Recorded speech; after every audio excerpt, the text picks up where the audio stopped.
And here come the Bulldogs. It is an early start, but you would not know it today. It is gorgeous here in Starkville at Davis Wade Stadium. The Arkansas Razorbacks have dropped 2 games. Mississippi State's won a couple in a row. 2 teams certainly trying to keep it on the tracks in a lot of ways. It'll be interesting and fun this afternoon. Dave Neal alongside my partner, Deuce McAllister. Glad you could join us. And Deuce, the last couple of years, Arkansas has had Mississippi State's number, albeit close football games. But if you're a Mississippi State fan, what makes you believe today's going to be a little bit different than those past couple of games? Well, I think it starts with the quarterback, Will Rogers. Just trusting and understanding how he is able to lead and play this game gives you a lot of confidence, not only for this game, but, going forward this season. Well, certainly this Mississippi State team is led by their quarterback, Will Rogers. He has been fantastic all year. Last year, just an unbelievable season, set so many school records. Now he's chasing down conference records. You see that? 7 completions needed to pass Aaron Murray for career completions, and he's done it in about half the games. The list is long, illustrious, but there are some names, some great quarterbacks in this league over the years. What is it about Will Rogers, Deuce, that makes him so successful? Well, I think for me, it's having the ability to make every pass. Whether you're talking about, obviously, they run the screen game really, really well, but you talk about the short, the intermediate passes. He has the ability to be able to have great ball placement where his receivers can go up and make that catch, and I think that's a great attribute for any quarterback.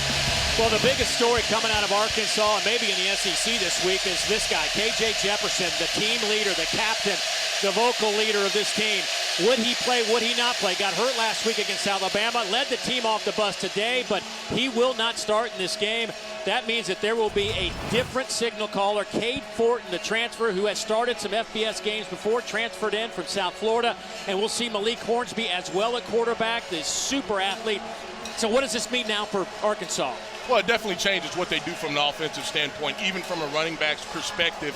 Not having that quarterback's ability to run changes the looks that you will get. So I'll be interested to see how this Arkansas offense handles it. All right, that'll be a storyline all day we'll keep an eye on.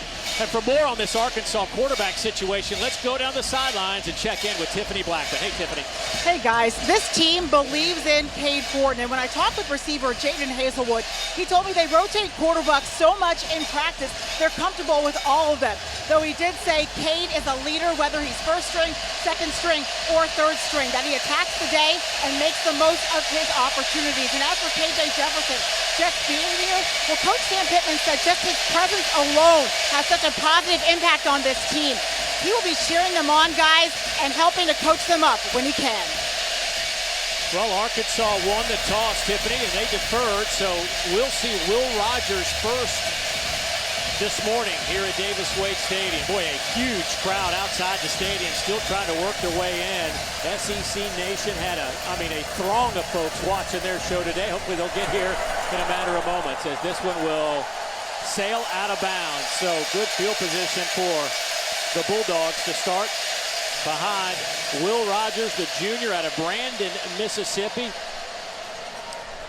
who is just having some sort of season again. Look at the completion percentage. And he's actually, as you mentioned a little bit. Kicking team. Ball be placed at the 35-yard line. First down, Mississippi State. It's not all dinks and dunks this year. He's taking some more shots. Yeah, he's definitely pushing the ball down the field as far as intermediate as well as some of those vertical throws. And, obviously offensively it's going to be some of the short mesh routes as well as some screen routes. But he has the ability to push the football down the field. 74% completion percentage a year ago, 73% this year as Dylan Johnson lines up in the backfield to start things off. They'll run it. Big hole off the right side, and they will push it out to the 44-yard line. A gain of 9 for this run game that certainly has caught some folks by surprise this year. Well, how many games have you watched and you see Mississippi State, being able to run the football? The ability is definitely there. It's just being committed to doing it throughout a game. Arkansas has had some trouble stopping the run. They're giving up 142 yards a game, and now some movement by the Hogs. It looks like Isaiah Nichols might have gotten in that neutral zone, and that'll give Mississippi State a first down. Offside, defense number 33. The 5-yard penalty results in a first down.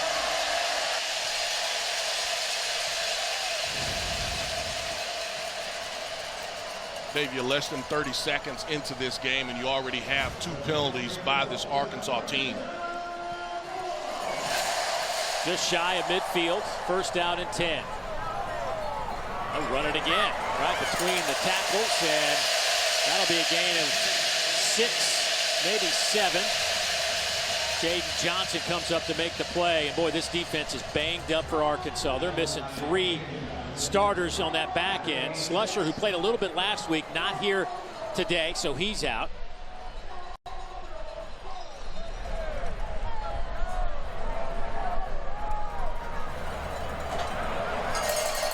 Handoff right side. They haven't thrown it yet. Johnson steps up to make the stop on Johnson. Another gain of 7. Move the chains. Maybe you go back and look, it's a light box. I mean, Arkansas only has 5 guys into that box, and so Mississippi State so far, they said that we are going to run the football, and they've been committed to it. Dylan Johnson, 11th in the conference in rushing. He's 3rd in average yards per carry at over 6. That pass is complete. Goes to Caleb Ducking. That'll be at the 30-yard line, a gain of 8. Nice job here, Will Rogers, being able to get this football to Caleb Ducking on the slant route. Nice, easy throw. 25th catch of the year for Ducking. Only had 9 in 7 games a year ago. They'll stick with the run game. And that'll be another first down. Bumper Pool making the hit on Dylan Johnson. Bumper Pool, 46 stops, leads this team, give him 47 now. The senior out of Lucas, Texas. He and Drew Sanders, dynamic linebacking core.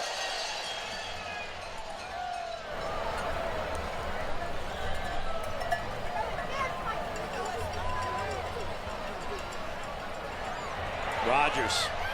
That pass is incomplete, well read on the back end. Nice job by Arkansas. Trying to hit Rufus Harvey with it. Hudson Clark, who can really play anywhere on that back end, making a play for the Hogs. And you'll see Hudson Clark line up at safety. He'll line up at corner, but the thing for Arkansas here, particularly in this high red zone area, they want to keep everything in front of them, and that's really what you see with those 3 safeties playing at depth as well. Second down and 10, 3-man rush. That pass is caught, what a grab. That one goes to Austin Williams. His 10th catch of the year is a dynamic one and a pickup of 19, first and goal Bulldogs.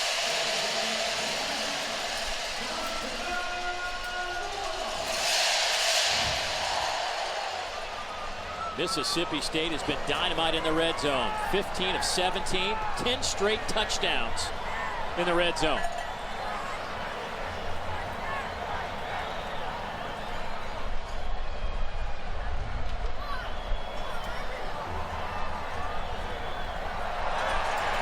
There are some flags down.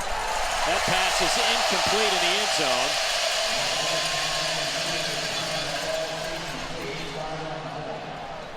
Trying to hit Ra Thomas. And if you're Coach Pittman, he's upset about the center maybe moving the football. Offside, defense, number 99. Yeah.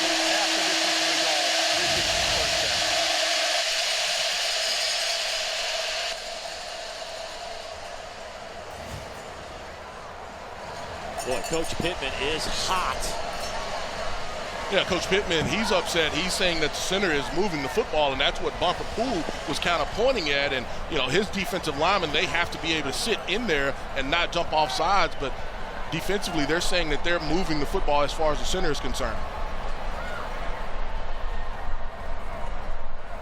Johnson slides to the right. They'll hand it off, cuts it back, trying to drive the pile, gets it to about the 1 and stop there.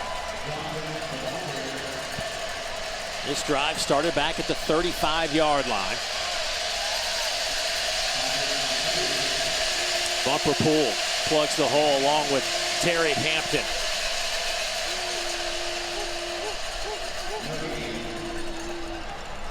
Dave, and this is where you see Mississippi State use a lot of rub route, pick routes, and even singled up, you have an opportunity for a one-on-one. Off the right side, big collision at the hole, and Johnson powers his way in for the touchdown.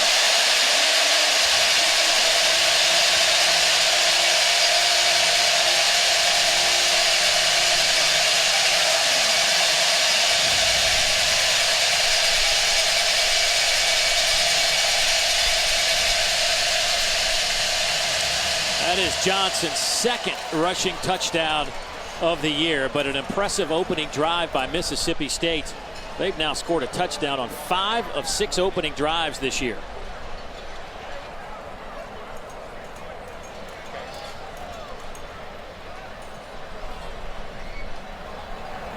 Ben Raven with the point after is up and good. And it's 7-0 Mississippi State out in front early first quarter.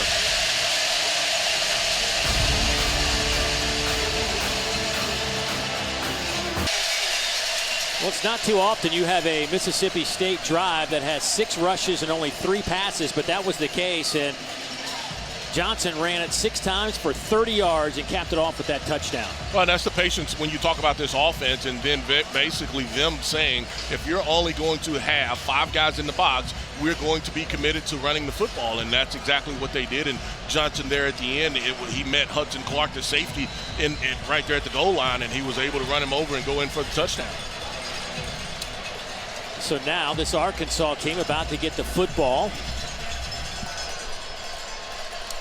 as this kick will sail into the end zone and out to the 25-yard line. And our first look at Cade Fortin. And for many people, I know he played some snaps last week, but for many in the SEC, your first look at Cade Fortin, a 5th-year senior out of Swanee, Georgia, just north of Atlanta. Started at North Carolina, then transferred to South Florida. That's been a starter. Started a couple of games in 2018 for North Carolina. So it's not like they're throwing in a guy that's blind to high-level football. Well, I don't know if he's ready for this atmosphere, though. this atmosphere will be a little bit different for him. Fort 6'3", 218 pounds. They'll line up in that pistol and throw it. Try to throw it anyway. Tried to hit Trey Knox, the tight end, but he was covered extremely well by Richardson. It'll be 2nd down and 10 coming up. And from a play design, you probably wanted to go to Jackson that was running that deep corner out. He looked right there, like you said, to Richardson and was not able to complete the pass. Rocket Sanders off the right side. Rocket, nice game. Out over the 30 to the 32-yard line. They'll give him 7 there. Richardson pushes him out of bounds. But you're looking at the best the SEC has right now in terms of numbers. Leads the conference in rushing. 609 yards for Rocket Sanders. He has been awesome this year.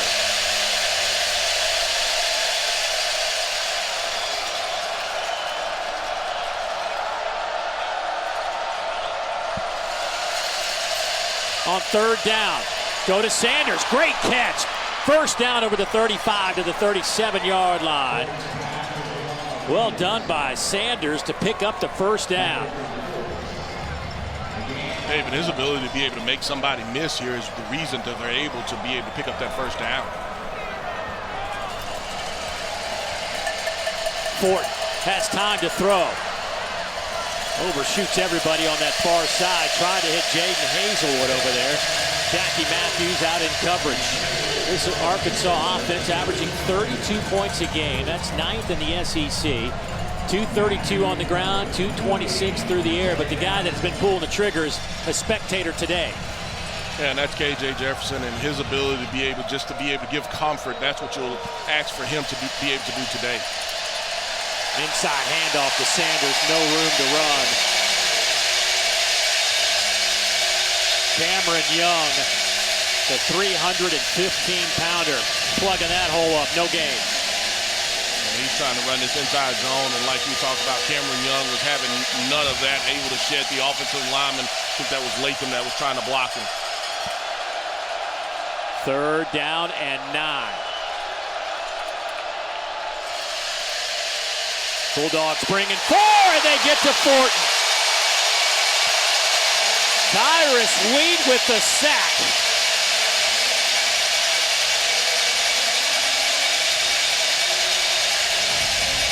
Dave, you said it. The Bulldogs only brought 4, but it was Tyrus Wheat, his ability to be able to beat that guard off of the edge, and it was really just with speed. When you look at it, Limerick has to do a better job of being able to square up. They don't bring a ton of pressure. When they do, it's probably in situations like that. Well, let me rephrase that. They don't bring a lot of zero pressure. It looks like it, but that's just a 4-man rush that they're able to sack the quarterback, but it was a 3rd and long situation to begin with. Max Fletcher to punt it away. It's a short kick, end over end. That will hit and take a favorable Bulldog bounce out to the 44-yard line. So a relatively short field for Mississippi State. A 26-yard punt for Fletcher came in averaging 39 per punt.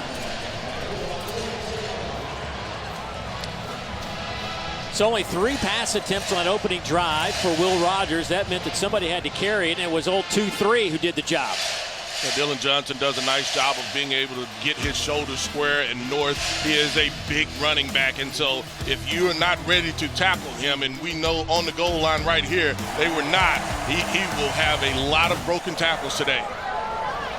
Mississippi State running it 32% of the time. That's the highest percentage for a Mike Leach coach team since he's been here in Starkville. Our first look at Jaquavius Marks. His first carry nets 4 yards. Well, these two running backs, you get them going in the ground game. The fact that Marks has a dozen catches, Dillon Johnson with 25 catches, those two guys last year were catch machines out of the backfield. And the ability to be able to run the football just adds another element to this offense. Again on the ground, Marks makes a man miss, and he'll have a first down at the 44-yard line. Jaden Johnson finally brings him down, but not before a gain of 7. You talk about making a man miss. That was Drew Sanders that had an opportunity to make that tackle on Marks, and Arkansas has to do a better job of open field tackle, but tackling in general.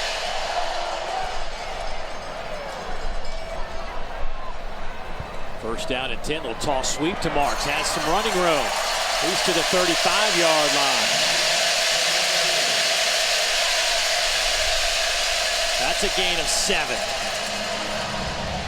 Able to pull your tackle out in front and make him be able to lead. Just a nice job outside as well. And you talk about Markapoo and Drew Sanders. They have to be tackling machines. That time, Markapoo went inside, and that really opened up that lane outside for the running back. Second down and a couple of yards. Rogers to Marks. He'll be close to the line to gain. Bumper Poole gets out there in a hurry and makes another tackle. Bumper Poole had a career-high 20 total tackles against Mississippi State back in 2020. It's a high standard to be able to go out and play at, and we know he holds himself to that standard. And going to need a lot of him today. Third down and less than a yard. On the ground again. Marks hit in the hole and dropped there. Johnson comes up and a flag comes in late. I think he's going to have enough for the first down by maybe a length of the football from our vantage point. Personal foul, face mask, defense. 15-yard penalty added to the end of the run and includes an automatic first down. Okay, we'll take another look at it, and it's going to get, call it face mask, and it was actually the back of the helmet is what they get him for, not the front of the helmet. Johnson is, they call it a face mask, but it's actually the back of the helmet on the tackle is what they get Johnson for. Well, that'll set up Mississippi State again inside the red zone. Well, they've hit on 11 straight possessions for touchdowns. Rogers. Boy, everybody is covered. Great job by that secondary. There was not any room to breathe for any of those Mississippi State wide receivers. A nice job of that secondary of Arkansas. And, we haven't seen Mississippi State throw the football a lot on first down. It's been mainly runs. And you had 8 in coverage, only 3 rushers. Arkansas able to disrupt that offense enough right there and do a great job of covering on the back end. Will Rogers has 19 touchdown passes and just 3 interceptions this year. Second down and 10. Marks moves to the right. 3 receivers to the wide side. Quick throw coming back to the near side. Almost picked off. That almost fell right into Nichols' hands. They were trying to hit Robinson with it, and it bounced in the air. They're going to check to a screen here, and they have the run action in it, but like you talked about, that ball almost bounced up right into Nichols' hands. That was Justin Robinson, the receiver, that should have had that screen as far as the completion was concerned. But Nichols, he's tracking down from his defensive lineman position, almost came up with an interception. So Marks and Johnson in the backfield now on a 3rd down and 10. Rodgers looking over the middle, now comes near side. Catch made by Marks, spins and hit right around the 10-yard line. He needed to get it inside the 9.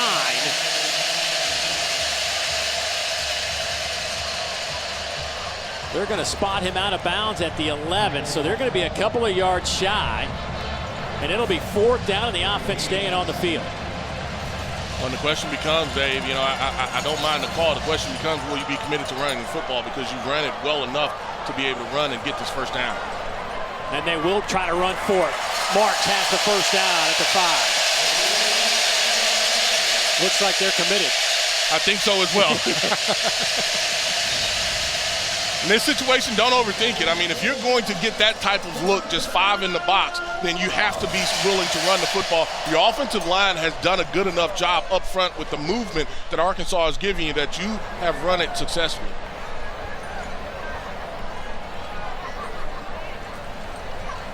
So 1st and goal for the Bulldogs. Here's Marks again. Boy, that hole closed up in a hurry. Cam Ball was the first one there. Then Johnson came in from the back end, and nowhere to run for Woody Marks. A lot of movement up front as well on that Arkansas defensive front, you know, particularly when you only have 3 guys. You better be stunting or running some twists and some games and some different things. And that time they were successful in slowing down that run game. So Marks heads to the sideline. Dylan Johnson checks in at running back. They'll stack some receivers to the wide side. Wally and Robinson to the near side, but it's a handoff to Johnson, and he again is met right at the hole. Drew Sanders getting his nose in there.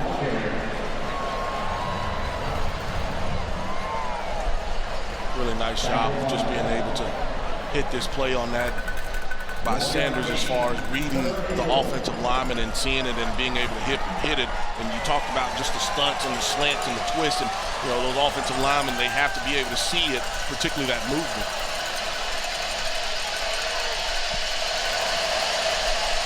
Third and goal.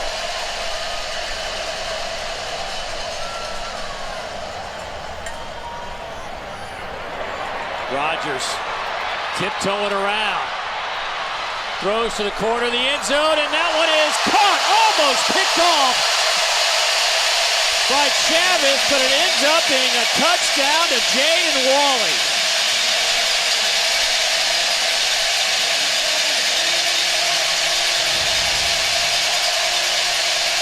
Dave, we'll take another look at this, and like you talked about, Will Rogers has all day to throw because they're only rushing 3 guys. Earlier in the broadcast, we talked about his precision. That ball was tipped. That ball was tipped. I don't know how Jaden Wally was able to keep his eye on the football and come up with the catch, but great job by Wally, great job by Rogers just buying time for his receiver. Point after is up and good. Wally with the touchdown reception. 14-0 Bulldogs.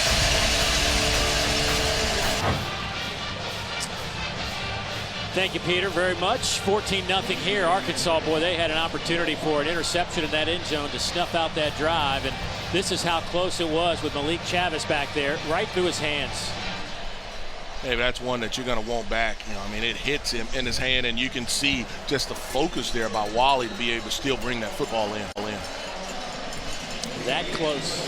I'll tell you what, Wally, his 3rd touchdown reception of the year for Jade. Here's the kick. It will be through the end zone out to the 25. For more on the Bulldogs, let's go down to Tiffany Blackman. Hey guys, Will Rogers told me that after the Texas A&M game, he reminded his team that each week is only going to get harder after that. He said, no doubt, it was a huge win, and we're riding that momentum. He said they can use it going into this game because Arkansas is a good team, and that's why we're seeing them get off to such a fast start, guys. Yeah, Tiffany, now the question is, how can Arkansas respond? They got a new quarterback. They're going to try Malik Hornsby on this drive. The super speedster. There is a flag down. That play stopped before it got started, but False start. Offense. man, Arkansas's got to quit shooting themselves in the foot. Yeah, I definitely agree with you, Dave. I mean, you look at it from the opening kickoff. Kickoff goes out of bounds, and then, one play later, you have you're in the neutral zone, and so offensively, you've been behind the sticks, or at least in the game, just because you're not giving yourself an opportunity. Well, here is Hornsby. It's been kind of a tough week for him. Really, it's been a tough few months. Put his name in the portal, then kind of withdrew it, came back to the program, and try him out a wide receiver. And this is what he can do, folks. Explosive run for Malik Hornsby, and that great speed as he is popped out of bounds by Forbes, but a huge run for the redshirt sophomore out of Missouri City, Texas, 52 yards. You're exactly right. His ability, it's elite speed, and once he gets to the edge, you really see him take off. Hand it off to Sanders off the left side. He'll get a couple of yards. Runner was down, but boy, if Malik Hornsby can give you a few of those, that'll loosen things up for sure. It'll definitely loosen it up, and I think for them, Arkansas, you have to have the ability to give him some easy throws, but he gives you a lot of what KJ would give, particularly on the edge. Good block on the edge by Knox. Cut back by Sanders inside the 25 down to the 23. That's an area by Trey Knox that he has gotten so much better at as he's put on some weight. You just see the speed of Sanders just being able to get to the edge. The receivers do a good job of blocking, but the Bulldogs are able to rally to the football and make the tackle short of the first down. Kendall Briles' offense looking at a 3rd down and 4. Hornsby tucks it and runs.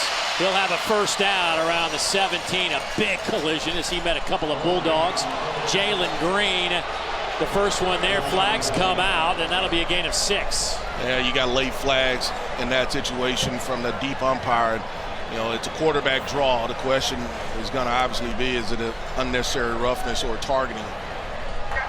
Personal foul, targeting, defense, number 19. The previous plays under video review.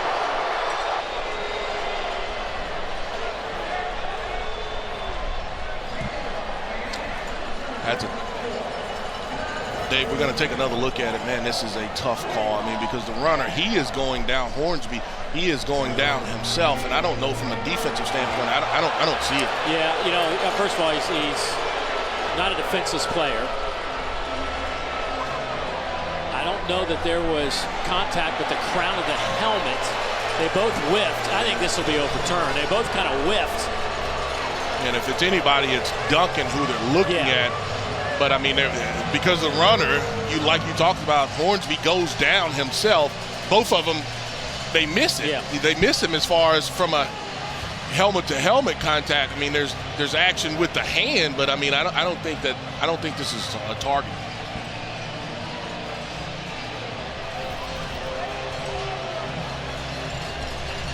Jalen Green and Colin Duncan.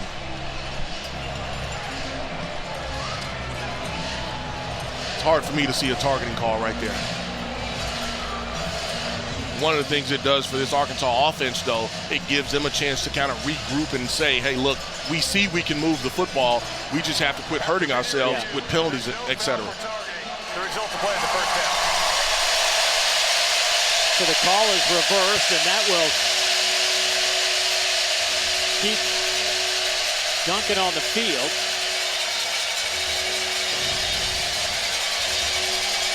And after that collision, Hornsby, though, he got up and looked like he was kind of favoring a shoulder as he walked to that sideline. So now Cade Fortin is back in the game. Hornsby did pick up that first down, so a fresh set here just outside the 15.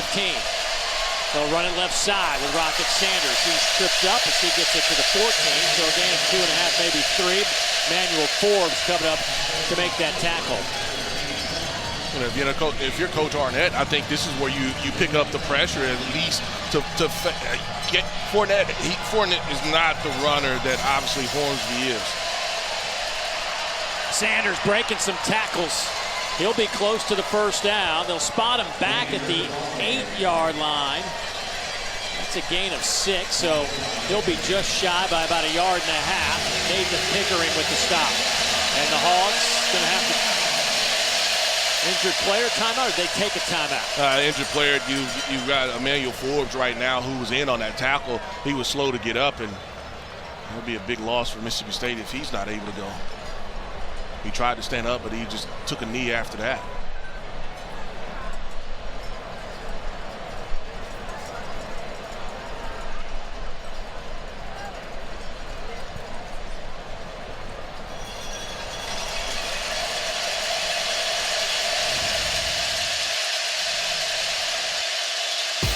Take another look at it here with Sanders being on the outside.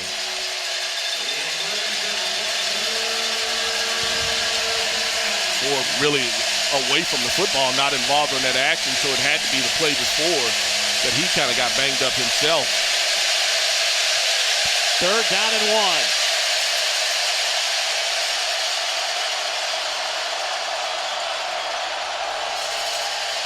Little play fake, Fortin to throw toward the end zone, incomplete. He led Hazelwood by about a foot, and Hazelwood couldn't catch up to it. And I think the reason you call that play is because you know you're going for it on 4th down. I think that's the only thing. You want to kind of surprise them. And we'll take another look at it here. You want to kind of surprise them, but nice job of selling it. But Mississippi State was not fooled defensively whatsoever. Richardson does a nice job of being able to stay just with that corner route. Still Arkansas going to go for it on 4th down. They're 5 of 8 this year on 4th down conversions. Quick inside handoff. I don't know if they got it. They went with Sanders. I think he got stopped shy of it. Tyrus Wheat was the first one there for Mississippi State.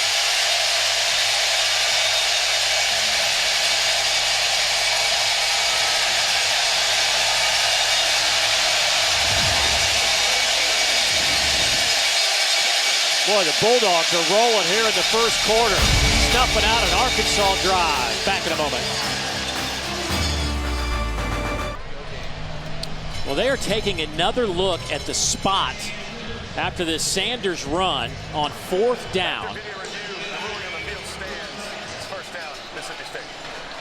Boy, it's just hard to really see him. This is a better look to see where he was actually stopped and where the football was.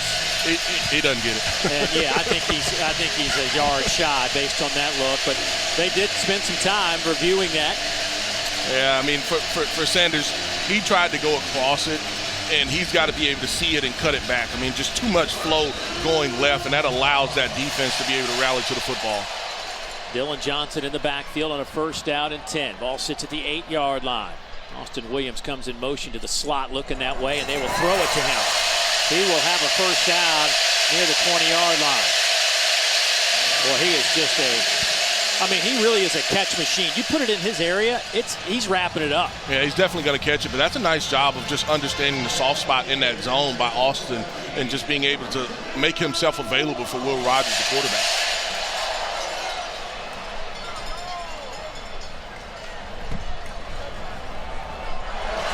Little underhand shovel pass. Johnson across midfield all the way into Arkansas territory at the 43-yard line.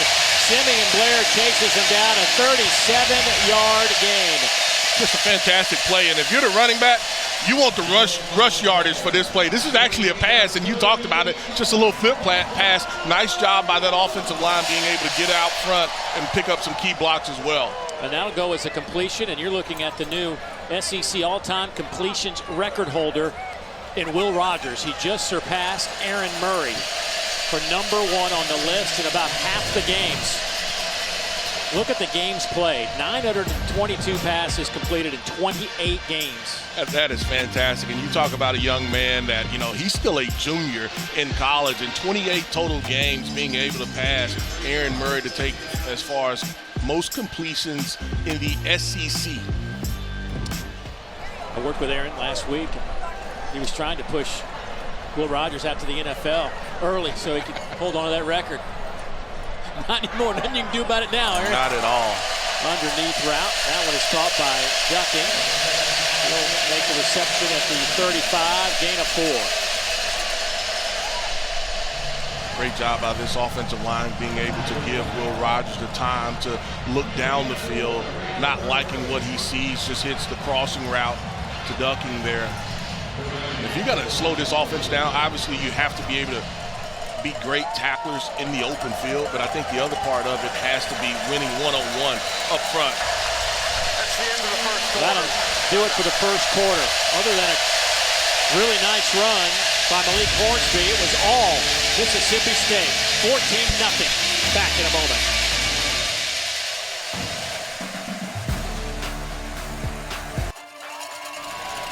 SEC Network Football is presented by Allstate, reminding you that football season is mayhem. Boy, the folks were out in full force before the game today. Malik Hornsby was in full force until he got banged up on a run, left the game. Anxious to see if we'll get him back on the field. He had a nice 50-plus yard run in his short stint as 3rd down and 3. Bulldogs running it. For more on Malik, let's go down to Tiffany. Hey guys, I'm looking at Malik now. He's walking around on the sideline. He did have his helmet for a second, but before all that, the training staff, the athletic training staff for Arkansas was evaluating him, making him run cuts, as well as throwing the football. So we'll see if he gets back into this game, guys. Thanks, Tiff. Right now, the defense trying to get the football back for that offense. It's 4th down and a couple of yards.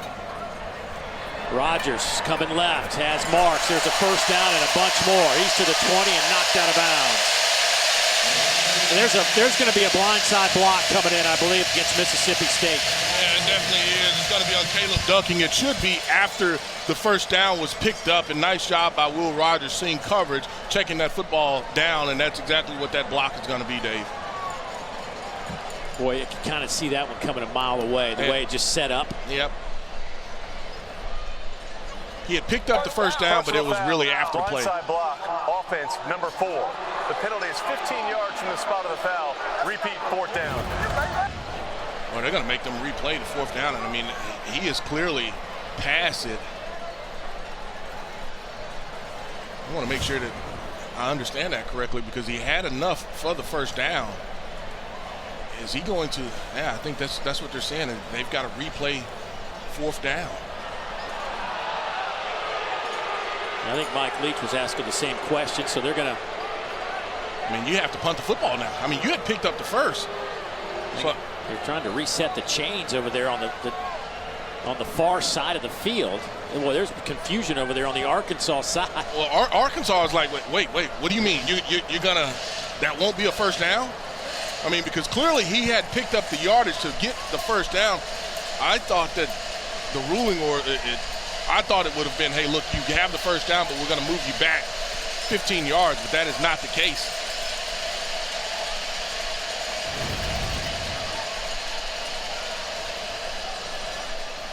So we can see Will Rogers, he goes and that's enough for the 1st down, and Ducking basically blocks a guy that's not involved in that play, can't make that tackle, and so Mississippi State will have to go for it again and try to pick up another 1st down. So it'll be 4th down and 5 after all that. It was 4th and 2 and they converted. Now Will Rogers looking for the football. Delay a game. Yeah, couldn't get the play, and he was looking to the sideline, and there was some confusion. Offense, 5-yard penalty, 4th down. Yeah, delay a game, and I don't know if he liked the play or he wanted to be able to change the play. At first, they held them out there, and you talked about the confusion on the Arkansas sideline, and you're trying to get the change and everything right. And now, from picking up the 1st down to having to send your punt team out on the field.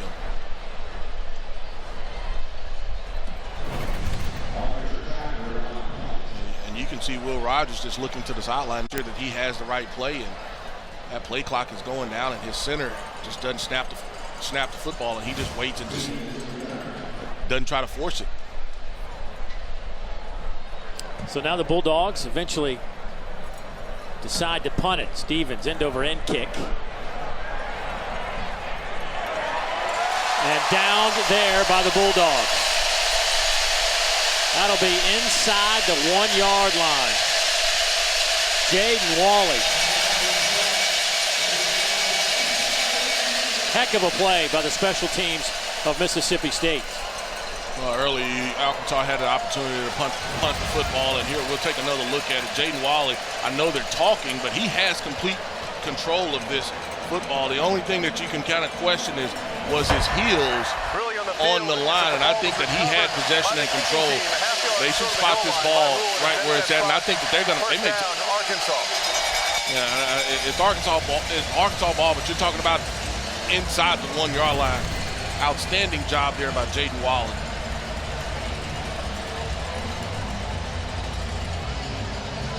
Part of that is because he took the football into the end zone. They want to talk about it, but he had possession of it, and that's normally where it stops. The play is kind of over. So for two young quarterbacks, you're looking at going 99.5 yards for a possible score. Well, let's see who they run out there. They're going to go with Cade Fortin, a walk-on transfer. Has a couple of years of eligibility left.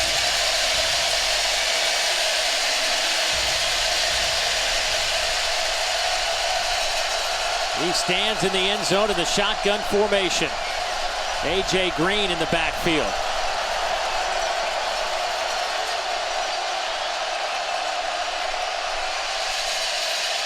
They'll run A.J. Finds a little bit of a hole and gets him out of the shadows of the goalpost. He's out over the 5 to the 6-yard line. Give him 5 yards on the carry, brought down by Cameron Young. Arkansas wasting no time. Another handoff to A.J. He's close to the first down, maybe a half-yard shy where they're going to spot this. Should be just over the 10-yard line. Or actually right at the 10. So 3rd and a half a yard. Mississippi State has to hurry up and get lined up. They weren't ready that last play. They'll run it again. Nowhere. They lose a yard. Big hit by J.P. Purvis. Now you got to punt it. Yeah, it's outstanding. J.P. Purvis, he is reading the running back the whole way. I mean, he's not worried about the threat of the quarterback run, and he releases, and that is an outstanding open field tackle by J.P. Purvis. Reed Bauer will punt it away. Thomas back at midfield to return the punt for Mississippi State. The true freshman out of Louisiana. Line drive kick. That'll be caught at the 48. Thomas to the 40. A short field coming up for Mississippi State. They lead by a couple of touchdowns. Making some noise here at Davis-Wade Stadium.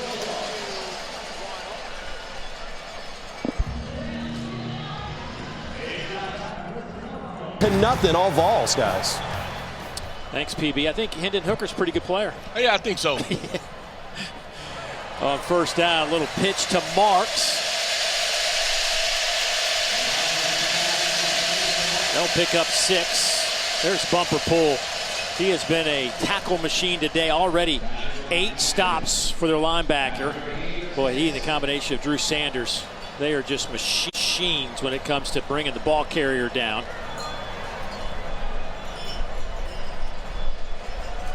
Rogers. Pass is caught by Robinson. That'll be a first down around the 24-yard line. That's 16 more yards. Will Rogers, after starting 3 of 6, he's hit 7 in a row. And if you're Arkansas defensively, I understand you have some guys on the back end that are hurt.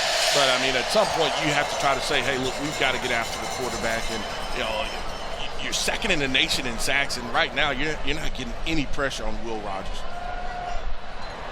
Rogers scampers to the right, just throws it underneath. Yeah, you know, obviously Bishop is out, Catalan is out, and now Slusher, who's been bothered by a bad calf, tried to go last week, just wasn't 100%. He didn't show up on the trip. I mean, you're missing 3 really big key components in the secondary against this offense. makes it tough. I mean, because what you can do on the back end definitely changes, and you're playing a lot of young men that maybe have not played a lot, but at some point I've got to feel like I've got to get after the quarterback. I mean, the only way that you can really slow this offense down is with pressure, winning some one-on-ones, and being able to rally to the football. There's Dylan Johnson. He'll get it down to the 16-yard line. Mississippi State, they're just moving people. I mean, you have a lot of twists, a lot of stunts up front with that three-man rush, but Mississippi State is able to pick it up for the most part, and they have been committed to running the football, and they've put themselves in favorable positions.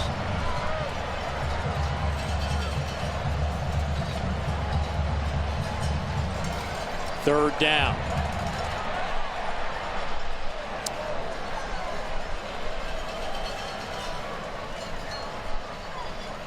Another three-man rush. He'll drop 8 over the middle. That one almost picked off. Simeon Blair steps in front of that pass that was intended for Calvin. We've seen them have some opportunities to be able to come up with some interceptions, and very rarely has Arkansas been able to cash in on it. We saw Chavis have an opportunity early on, and that time Simeon Blair lay out for the possible interception, but doesn't come up with the play. Price and Marks in the backfield with Will Rogers on a 4th down and 3.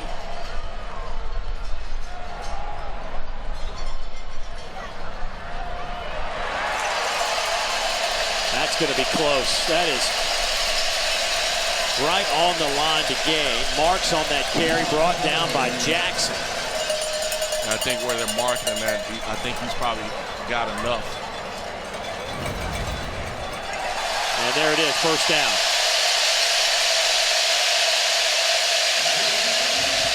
And you can just look at it.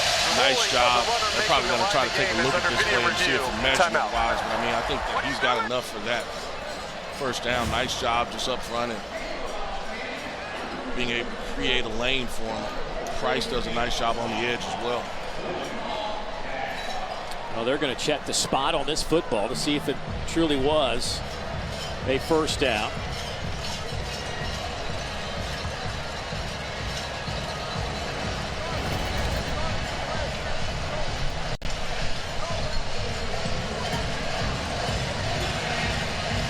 We take another look at it as well. Landon Jackson comes in and tries to tackle Marks up high.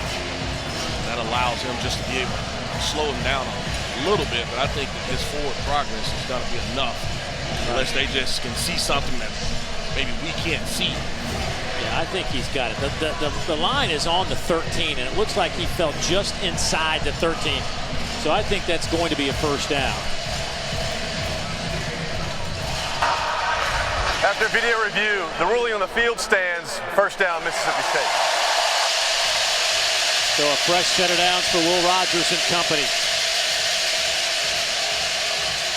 It was because of penalty the last drive that they ended up after getting the first down because of a penalty that backed them up, and this time they're able to cash in on it. And so Coach Leach not afraid to obviously go for it, particularly in those favorable positions of 4th and short. Will Rogers 11 of 16, 125 yards and a touchdown.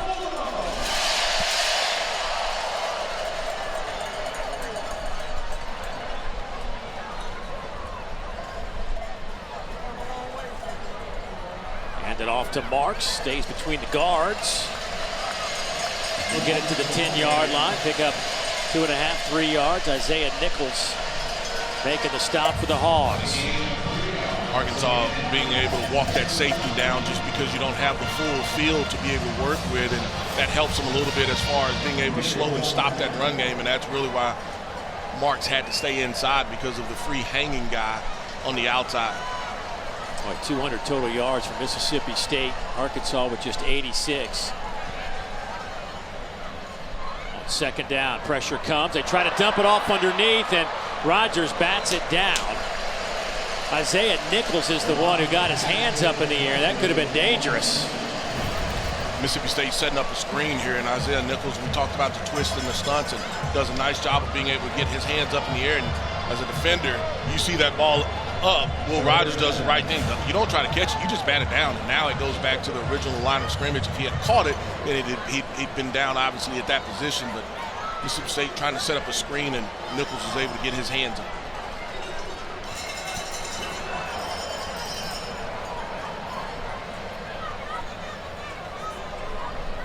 Three-man rush this time. Rogers stands, looks, throws, caught! Austin Williams. He does it again. My goodness. What a catch by Williams. The throw is probably just as good. A 10-yard strike for the Bulldogs.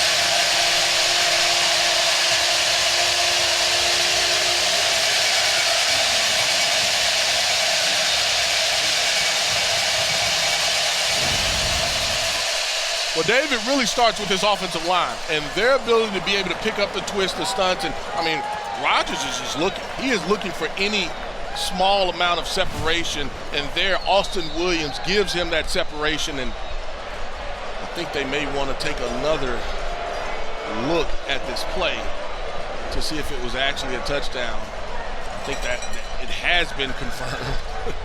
The officials just stopped the kick in the middle of it. But just a nice job up front. You're only rushing 3. The defenders are late to release, and Mississippi State makes them pay again.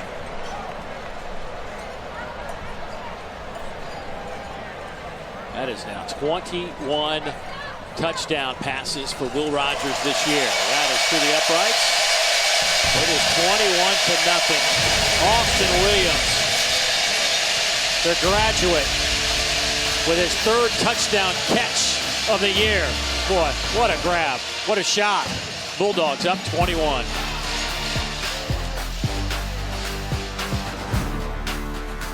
SEC Network Football, presented by Allstate, is brought to you by Duke's Mayo, the only condiment with twang. Well, Mississippi State leads it 21-0. A couple of touchdown passes for Will Rogers today. Austin Williams caught that one. Rogers now with 68 career touchdown passes. He is 2 away from tying the Mississippi State record held by the great Dak Prescott, who had 70 over that little run he had from 2012 to 2015. Matter of fact, it was that 14 team that was so good, got up to #1 for about a month. They started 5-0 that year. It's the best start this year since that 14 team.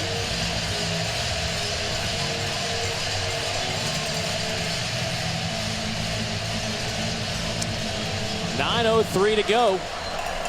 Second quarter. That'll head into the end zone. For more, let's go down to Tiffany. Guys, Will Rogers told me that Dallas Cowboys quarterback and former Bulldog Dak Prescott has reached out to him on a couple occasions this season, in particular after the LSU game, about how to bounce back. Will said it means the world to him that the quarterback for the Dallas Cowboys and a Mississippi State legend reached out to him, that he has his back and understands what he's going through and still cares about this team a whole lot, guys. Oh, yeah, you can see that when Dak has an opportunity. He's always wearing his Bulldog gear. All the time. He's going to support not only football, but, the women's basketball team as well. Here's a handoff to Sanders. So, Deuce, here you go. You're down 21. Your starting quarterback, KJ Jefferson, is here. He's dressed out, but doesn't look like we're going to see him at all today. How do you try to just, I don't know, whether it's confidence or just something positive to happen? Well, I think just having Hornsby definitely helps. Because he can give you a spark in the run game that they really hadn't been able to have. He had those 2 big runs there, and they got into the red zone, and that has helped him. And I think that's really, from an offensive standpoint, just having him available. Offensively, you've got to help that defense out a little bit. KJ was warming up, slinging the ball around in warm-ups. But it looks like we're going to see Fortin and Hornsby the rest of this afternoon on a first down carry by Sanders. He'll get a couple of yards there. And trust me, Dave, it is tearing KJ up. He's a Mississippi kid. So a lot of these players from Mississippi State, he knows them, played against them in high school, so it is tearing him up not being able to play. Led the team in passing and rushing a year ago. Big hole off the left side for Sanders. Drives his way to the first down line. That should be good enough to move the chains. And it is. We'll take another look at it. Nice job, Luke Jones, your left tackle, being able just to be able to seal that hole off, and Arkansas running some different guys in there, trying to get Rocket Sanders a break, and Mississippi State comes in with some additional subs as well. And this is what Arkansas has to be able to do as far as just to be able to compete, keep themselves somewhat in this game. On first down and 10, three-man rush. Hornsby to throw. As a man pass is caught. Jackson making the nice catch. Well, that ball got there in a hurry. Definitely got there in a hurry, and it looked like they caught Mississippi State kind of in a cover two look, and I don't know if the safety got over enough as far as over the top. And nice job of just fitting it right there in the hole on that throw. First completion of the year for Malik Hornsby. Now they'll run it with A.J. Green. The sophomore out of Tulsa came in with 117 yards on the ground. Mississippi State, that hole closes very, very fast for them defensively. Run again with Green. Nowhere. Jet Johnson steps up. The graduate out of Tupelo making the stop. Mississippi State comes with a corner crash right there in the boundary, so you've got a lot of movement. Here is where they want to be able to affect the quarterback the most.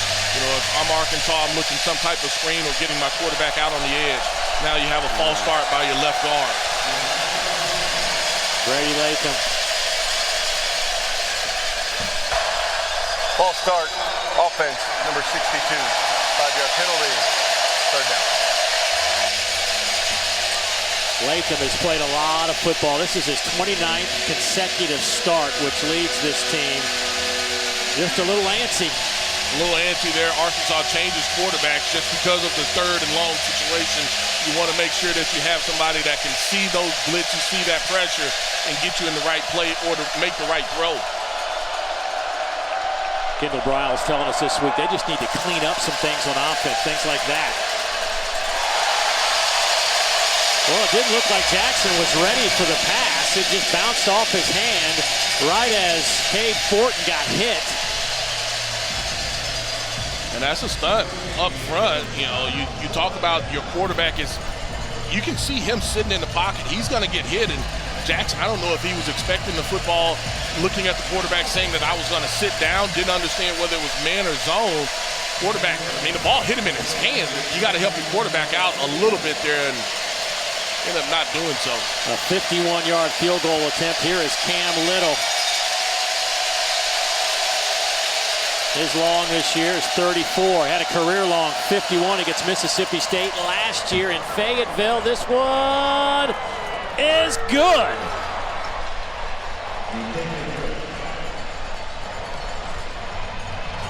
So another 51-yarder for Cam Little, the sophomore, who is now 5 out of 7 in the field goal department. Arkansas is on the board. 5:56 to go before halftime.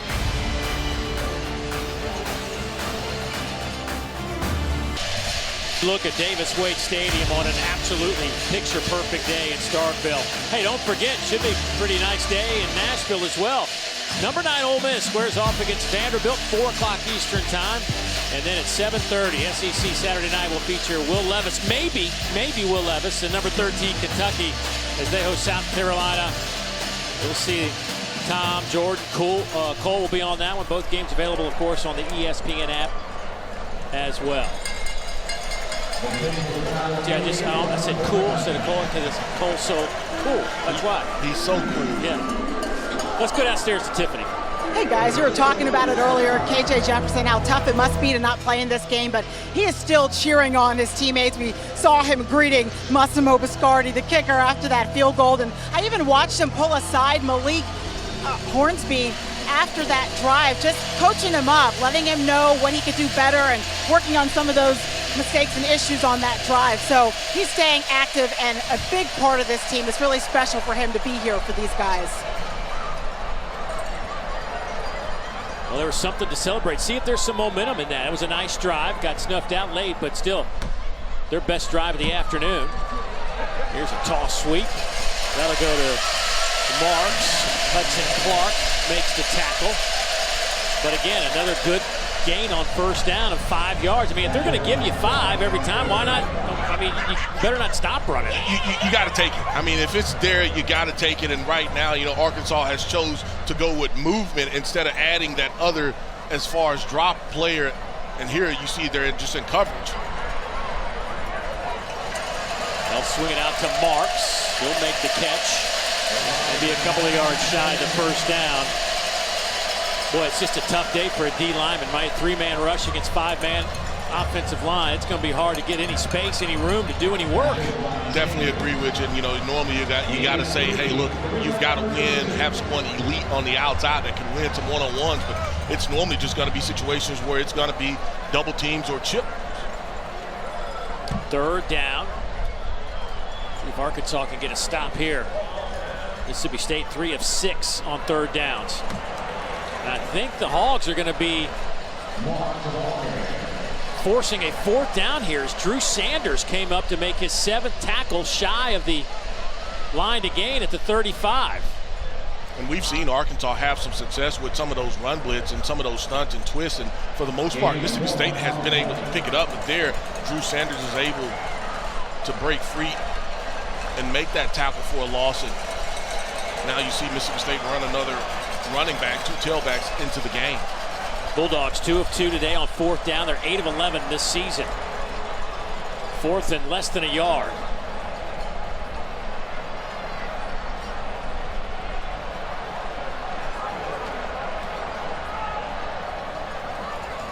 Hand off to Marks. Just lowers his head, bulldozes his way out over the 35.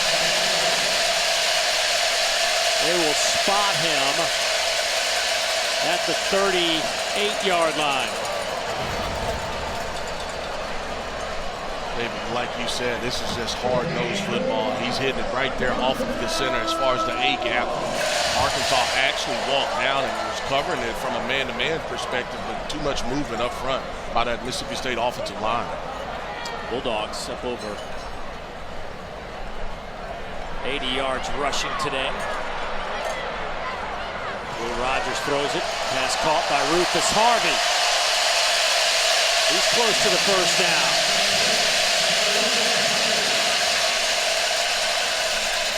And if you're Mississippi State, Harvey matched up against Bumper Pool. That's a matchup he's going to win every time. I mean, just too much quickness. He's too explosive in that situation. And, I mean, you're asking your linebacker to cover a slot receiver. That's just tough. Marks over there, a little banged up, it looks like, trying to catch his breath. Trainer's standing by just in case. Here's Dylan Johnson. Nice combination in the backfield for the Bulldogs with those two. Drew Sanders, tackle number 8.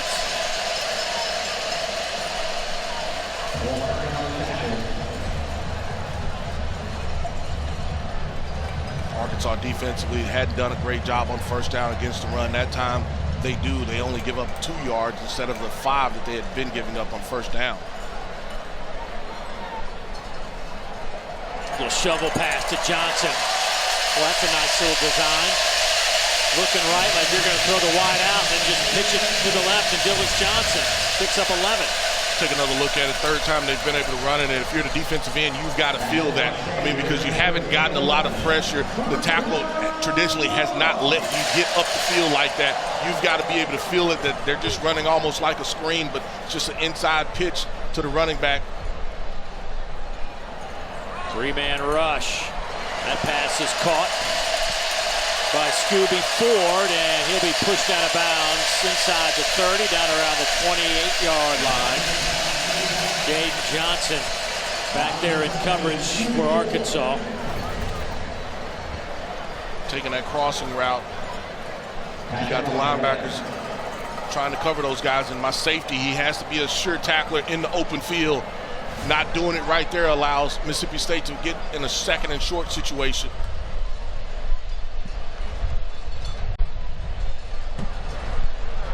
Rogers. That ball almost picked off. A diving effort coming from Hudson Clark. Boy, the Hogs they've had a couple of opportunities Third today. time. Yeah, third time, and you've got an Arkansas player, a defensive back hurt, and Jaden Johnson that's hurt right now down on the field, but he's there. And I don't know if it's just a receiver that disrupts him, but that's the third time that they've had their hands on the football and not able to come up with the interception. So while they attend to the injured player, we'll step aside as well. 1:37 to go. Back in a moment.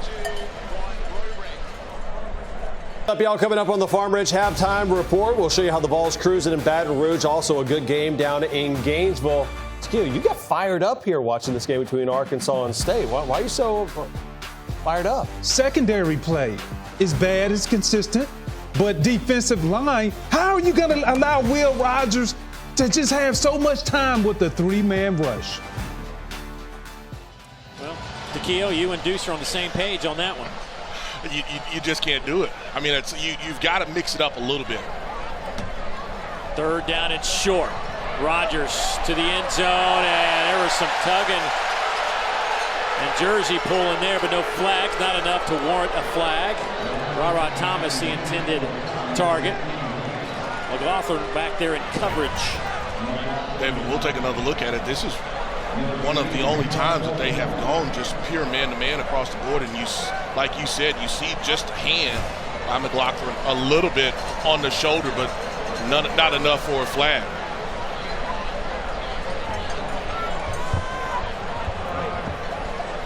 Fourth down and short. 3 for 3 today in these situations.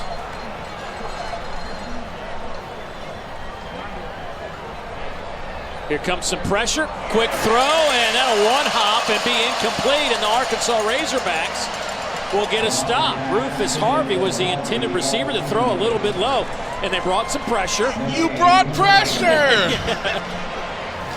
I don't know if, this probably should have been a catchable pass. Will kind of short hopped it a little bit there with that throw, but you brought pressure. It's almost like, hey, look, I have to help my defense out a little bit. I understand and know that you're without 3 normal starters defensively, but Will Rogers, he is just comfortable. In that throw, he kind of short hopped it, and it was 4th and short. Arkansas gives himself a chance here before the half. Yeah, they got a minute 27. They got all 3 timeouts remaining. Hornsby back in at quarterback. They have been rotating with Fortin and Hornsby all afternoon. Nice throw, wide open. Pass is caught by Hazelwood. Cuts it back. It's a sprint to the end zone. And he is out of bounds inside the 5 at the 3. That is exactly what Arkansas needed. 68 yards, it's 1st and goal. David, I was wondering, would he see it? I mean, because he was wide open for a minute. Mississippi State busted the coverage. They dropped the coverage there. I don't know if that was Richardson that should have had him, but they dropped the coverage, and now they will try to go fast. They're being held up by the official as they run another player onto the field. But Mississippi State just completely dropped the coverage in that situation. 1st and goal. Hand it off. Sanders, touchdown, Arkansas. Rocket Sanders scoots it in from the 3-yard line for his 5th rushing touchdown of the year. And now the Hogs have scored 10 straight. Welcome back. Definitely something that they needed from an offensive standpoint, and I think when you look at it, Hornsby just gives them more of what KJ Jefferson would do from the quarterback position, just because his ability to run the football just gives them that extra offensively. Cam Little's point after is up and good. It's now a 21-10 game, 1:11 on the clock. That might have been too quick. Now you give Mississippi State an opportunity. We'll take another look at it here. You're either looking at, from a Richardson standpoint, I don't know if he had the flat or the slot was supposed to go with the number 2 receiver, but definitely a bust. And now just here looking at our end zone cam going out of bounds and come back with the offensive line. Rocket Sanders, he's just reading it and does a good job of being able to find that soft spot defensively. But Dave, I agree with you. With a minute 11 against this offense, how you've played, yeah, that's probably too much time. I mean, you can't tell them not to score in that situation when you haven't scored a touchdown, but that's an eternity for this Mississippi State offense. Well, Malik Hornsby, 2 of 2 for 89 yards. He's rushed it twice for 57 yards. Of course, he had that 52-yarder. And then a play later, got banged up, missed a series and a half, but now he's back on the field, rotating with Cade Fortin. And it's 10 straight points now for Arkansas. And Mississippi State will have 3 timeouts remaining as well. Hogs now with 204 yards of offense. Mississippi State at 254. It's been a grinded out offense for Mississippi State, and it's been the big plays for Arkansas. Something that probably flips when you look at it coming into this game. That's not how you probably had it drawn up. This is a returnable kick. Some running room. Out to the 30-yard line. That was a nice return by Griffin. Boy, he's electric when he has the football in his hands. A career average of over 33 yards per kickoff return. All right, let's see what Mississippi State does with Will Rogers. Now here, I'm okay with Arkansas, particularly for the first couple of plays, playing that coverage defense as far as only rushing 3. But at some point, you probably have to bring a couple guys just to make Will Rogers feel a little bit uncomfortable.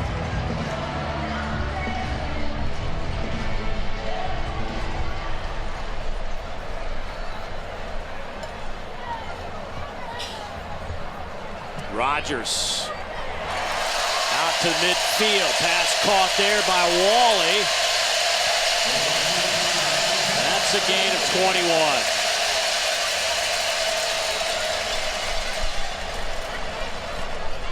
An official time. Yeah, Wally's helmet came off. So he kind of took it off, so he has to come out of the game. And the question becomes, do they force Mississippi State to take a timeout, and they do not?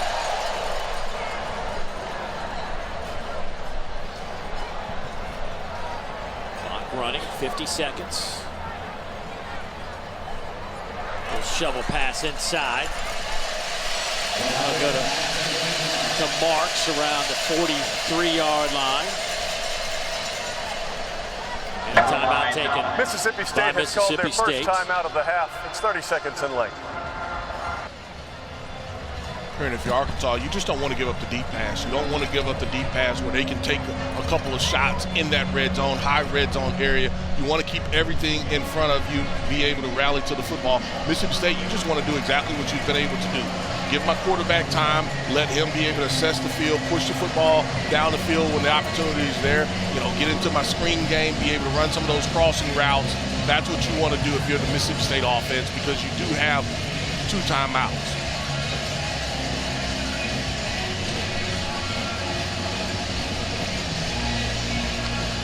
Don't forget, over on ESPN Plus, you can watch Mississippi State's The Famous Maroon Band. That'll start streaming now if you want, but in just about 42 seconds till halftime before they get on the field. Going up top. That one is batted away. And a flag comes in, and Arkansas's bench erupts. Dwight McGlothern in coverage back there on Tulu Griffin. Sam Pittman can't believe it. I kind of agree with Sam Pittman here. Pass interference, defense, number 3. He's early. 15-yard penalty from the previous spot. You can't see it. He's just a tad bit early, knocking down Tulu Griffin on that route. But I mean, it's a really good play. But he's early. It's a tough one. It'd be hard to convince that man. Well, no, he's not going to agree with you at all. Not going to agree with you at all.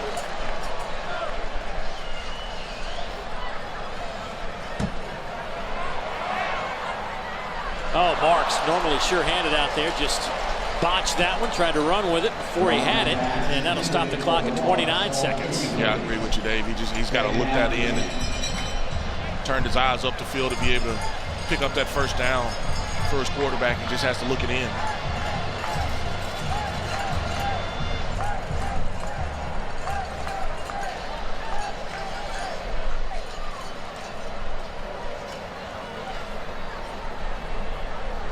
Three-man rush. Underneath to Marks, catches that one around the 23-yard line. Poole and Sanders combined for the tackle, a gain of 6. timeout taken by Mississippi State. That's the 12th tackle in the first half for Drew Sanders. Mississippi State, second of the Bumper half. Poole has 11. Bumper's, by the way, chasing down the all-time tackle leader, Tony Bua for Arkansas. Needs 3 more to tie Tony, 4 to become the new leader.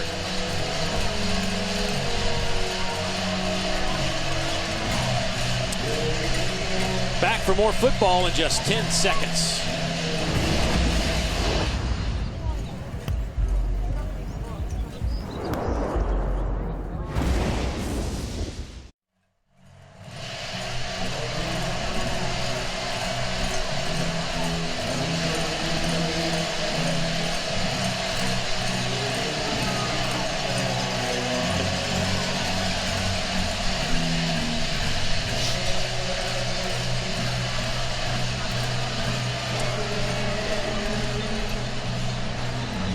Good times here at Davis Wade Stadium on a gorgeous day. 3rd down coming up.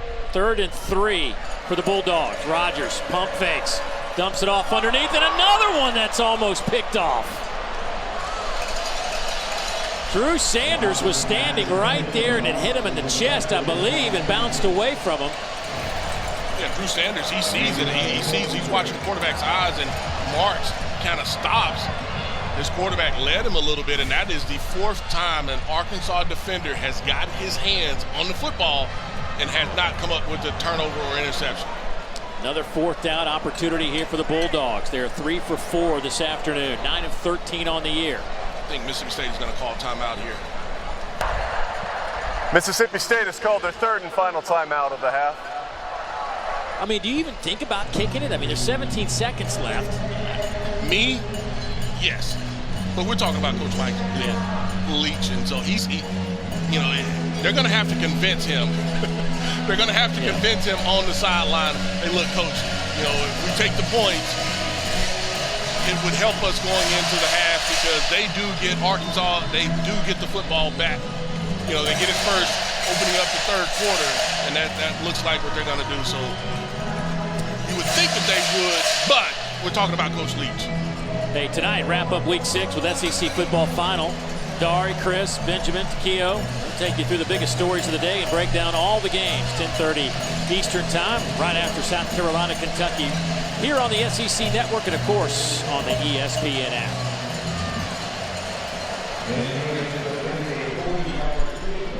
So they will send out the field goal unit, a 40-yarder on the way. And a timeout taken by Arkansas. Arkansas has called timeout. It's 30 seconds in length, the first of the half. You can talk about the struggles as far as Mississippi State. A lot recently, they've been better in the kicking game, but you know, Coach Leach at times, he'll have just an open tryout as far as my kickers are concerned, but shows you that his staff believing in that kicking game. Well, Will Rogers would like one more shot at it, but instead he'll watch his field goal kicker, Ben Rabin, take over. In the first half, 19 of 30 for 200 yards. What do you make of his performance so far? Well, I really like his opportunity to, from a progression standpoint, we talked about early on, the placement, the ball placement. You look at some of the throws to Austin Williams and just understanding and knowing where he wants to go with the football, a good rapport with his receivers as well. So a 40-yard field goal coming up right here for Rabin. Here's the snap. And the kick is on the way, and it doinks off the upright. And that is why Mike Leach goes forward on 4th down. I would agree with you, but I mean that's one that's you gotta expect you're gonna make that. Yeah, you gotta expect you're gonna make it. You know, it's the 45 to 50 ones that you're probably gambling a little bit, and we'll take another look at it. Just pushes it and hits the upright, and you can hear it just from the crowd standpoint. They're hoping. The crowd is hoping, but not so much there. Well, I will say this: the end of the second quarter, Arkansas has gained some momentum. That is for sure. They were down 21-0. It didn't look like they were going to be able to stop Mississippi State at all. They end up getting a 4th down stop, kick a field goal from 51 yards from Cam Little, and then Incomplete pass on the far side, but then had the big play to set him up for first and goal. It's an Sanders incomplete pass. Second takes down. it in for the touchdown. So 10 straight points now for Arkansas. David, I'm really surprised by that call. You know, if you're Arkansas, you just want to get into the half. If you're going to throw it, then throw it down the field completely. I'm not throwing a hitch route right there that ball gets tipped and Mississippi State picks it up and goes in for a score. Yeah, I just try to get this thing into the locker room. I got some momentum on my side. Guys starting to feel a little good about themselves. Let's get in the locker room and get the football back to start the third quarter. And it was 1 second. Hornsby stepped out of bounds with 1 second on the clock. And you know, like I said, if I'm doing anything, I'm taking a shot down the field, not any type of short pass or the run, quarterback run. I'm fine with it. Even Rocket Sanders, I'm fine with him running the football. They're going to throw it to Rocket near side. They're going to run their offense no matter how much time is out. There's the flag down, and maybe there is an opportunity here. Sanders to midfield, and he'll get out of bounds there, but there is a flag.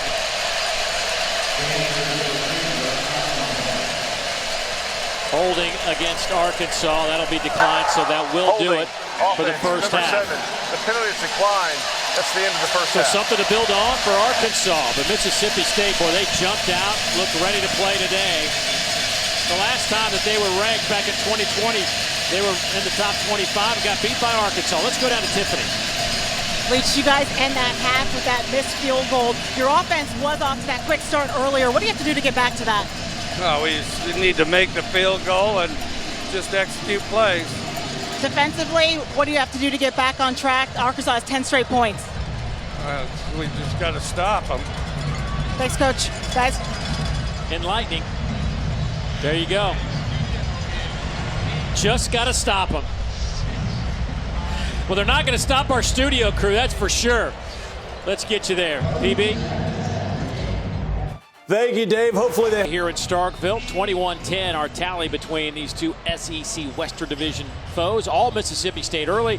Arkansas with some momentum late in that second quarter to put together 10 straight points, and that is where we stand here with third quarter football coming up in a matter of moments.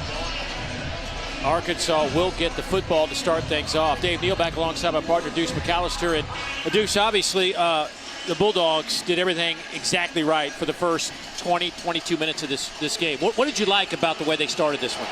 Well, I really liked how you were able to get your run game involved. Yeah. I mean, when you look at it in the first quarter, it was the run game that really got them going. And then we know how special Will Rogers is as a player, and his ability to be able to place the football right where his receiver can catch it, I thought was the difference in that first half. Yeah, Rogers sets the SEC's all-time career completions record today. In that first half, he goes 19 of 30 for 200 yards and a couple of touchdowns. Meanwhile, of course, no KJ Jefferson. He's in uniform but not playing, so they turn to Fortin and Hornsby. And Hornsby, on his first carry, turns the corner and goes 52 yards. He added a spark to them offensively. Well, he definitely added a spark to him, and his ability to be able to run the football, we saw, just a quarterback draw right there. Got a little banged up there. I mean, but if he can stay healthy, we see him going into the 10. If he can stay healthy, he can be a difference maker for that offense. We are ready for some football as the Hogs botch this one, and it goes into the end zone. It's a live football. Green just does get out of the end zone. He will be spotted at the 1-yard line. My goodness.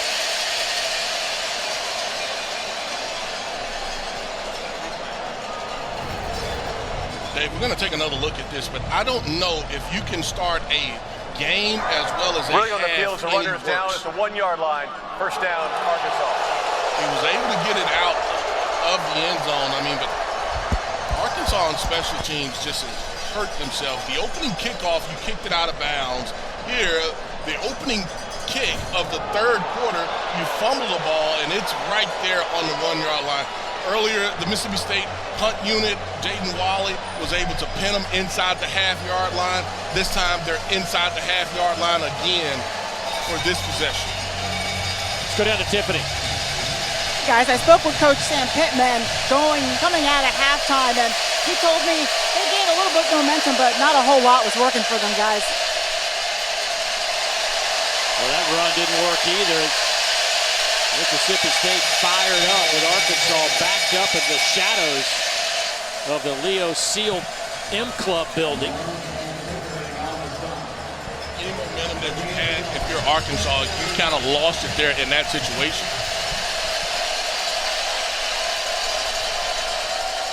Sanders in the backfield. The Rocket in that first half. 12 carries, 46 yards. Now his 13th carry. He'll take it to the 5. Brought down by Nathaniel Watson. Watson back on the field.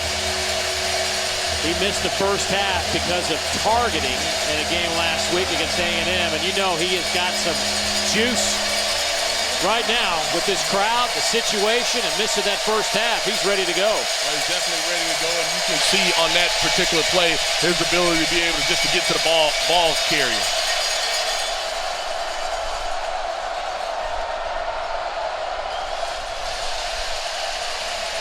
Hornsby out of the end zone. Buys a little time and then overthrows everybody, looking for Trey Knox. And it'll be a punting situation. This is a dangerous situation, too. Not a whole lot of room to work with if you're Arkansas.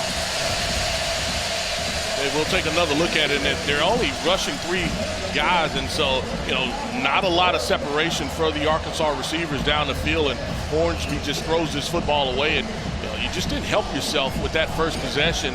Didn't gain anything from the momentum you had in that second quarter. Reed Bauer stands in the back of the end zone. Thomas at midfield. Boy, a good high coverage kick. Boy, they needed a good punt. They got a good one, a really good one. That'll be down at the 41-yard line. Good job by Bauer. 53-yard punt, no return. Let's go down to Tiffany. Hey guys, just to finish up that halftime report, Sam Pittman did tell me, yeah, not a whole lot was working for them, but that Malik Hornsby did give them a big spark before halftime. He said offensively, they can get a touchdown. They're back in this game. Defensively, he told me, we have got to stop Mississippi State's run. Yeah, that's the big question. We've talked about it. You heard Takeo back in the studio talking about 3-man front, not getting a whole lot of pressure. You're just basically gifting them a few yards every time, before they get the momentum going. Let's see how they play it here in the second half. Deuce, from a coordination standpoint, is it just running a safety, bringing an extra body up, getting a linebacker closer to the line? Either that or those guys on the edge. You've got to get them more involved in the run game, and I think that they're not doing a great job of that. Well, that's deflected at the line of scrimmage. It falls incomplete. Landon Jackson there making a nice play defensively. It'll be second down and 10. We've seen Arkansas be able to get their hands up a couple of times, and that time Landon Jackson is able to get his hand on the football as far as to tip that pass. And that they're trying to hit him on that second level when you talk about linebackers being able to step up and knocking down football. They've done a pretty good job of it so far. Ducking goes in motion. Rogers scans the field. Pass is caught there into Arkansas territory. Goes Rufus Harvey. Bumped down by Bumper Pool. Gain of 12. Talk about Will Rogers understanding and knowing you have crossing routes, and Rufus is able to just find that soft spot in the defense and gives his quarterbacks his number. Bumper Pool, by the way, just tied Tony Bua for Arkansas's career tackles list. Top of the list, 408. Ducking goes out of bounds. So there's Bumper Pool now with 408 career tackles. A lot of tackles, Dave. Yes. That's a ton of tackles. A lot of tackles. He averaged 11 tackles a game in 2020. He averaged 10.5 tackles last year.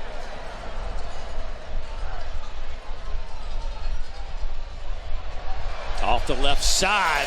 Hard run by Dylan Johnson.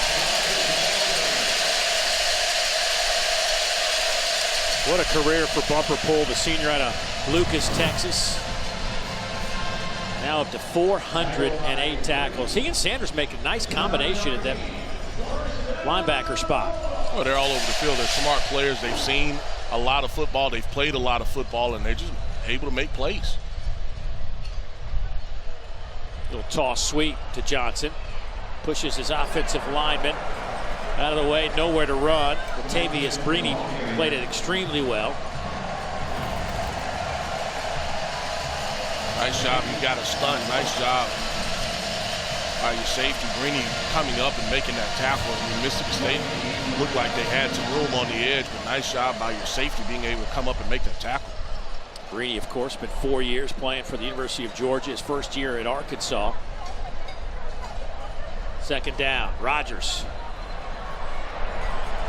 Throws it, ducking, and touchdown, Mississippi State.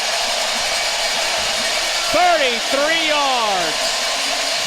And here it comes, the best touchdown celebration in college football. Dave, we're going to take another look at this, and this is almost like just a switch route. He gives us numbers up, but since you don't have any pressure, there is nothing that safety can do. I mean, he looks, he stops, looks at the quarterback, and then he takes off. If Will Rogers has that much time, he's going to find the open receiver every time. And the football was perfect as far as the pass was concerned. Oh, a botched point after. And that'll go nowhere, so the score will stay at 27-10. Ducking just picked up his 7th touchdown reception of the season. He is in the top 10 in the country in that department. Will Rogers, his 3rd touchdown pass today. Give him 22 on the year.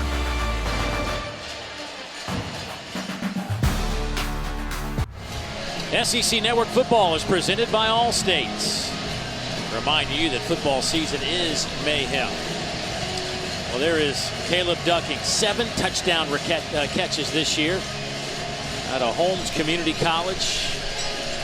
Waddle, baby, just waddle. Well, we got to see it firsthand. I love it.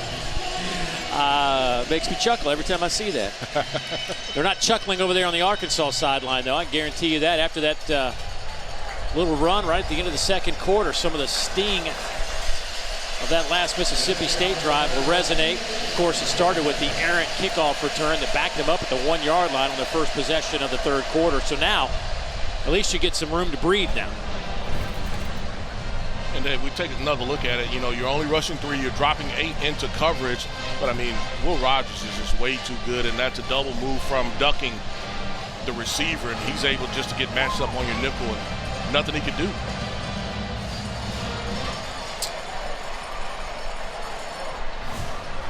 That'll be a first down gain right out of the gate by Sanders, and here comes some of that tempo by Arkansas. They just haven't had many opportunities to really get going. Like when they're rolling on offense and they go at this tempo, man, it's fun to watch. They just haven't been able to do it today.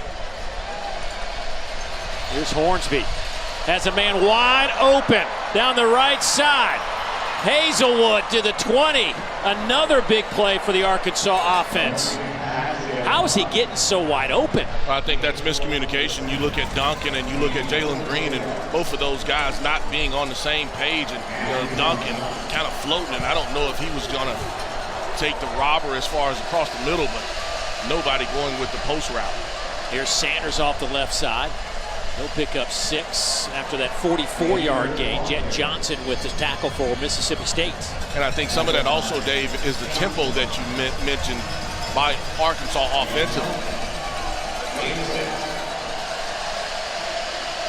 Sanders off the right side, couple of yards. It'll be 3rd down. 3rd down and about 2.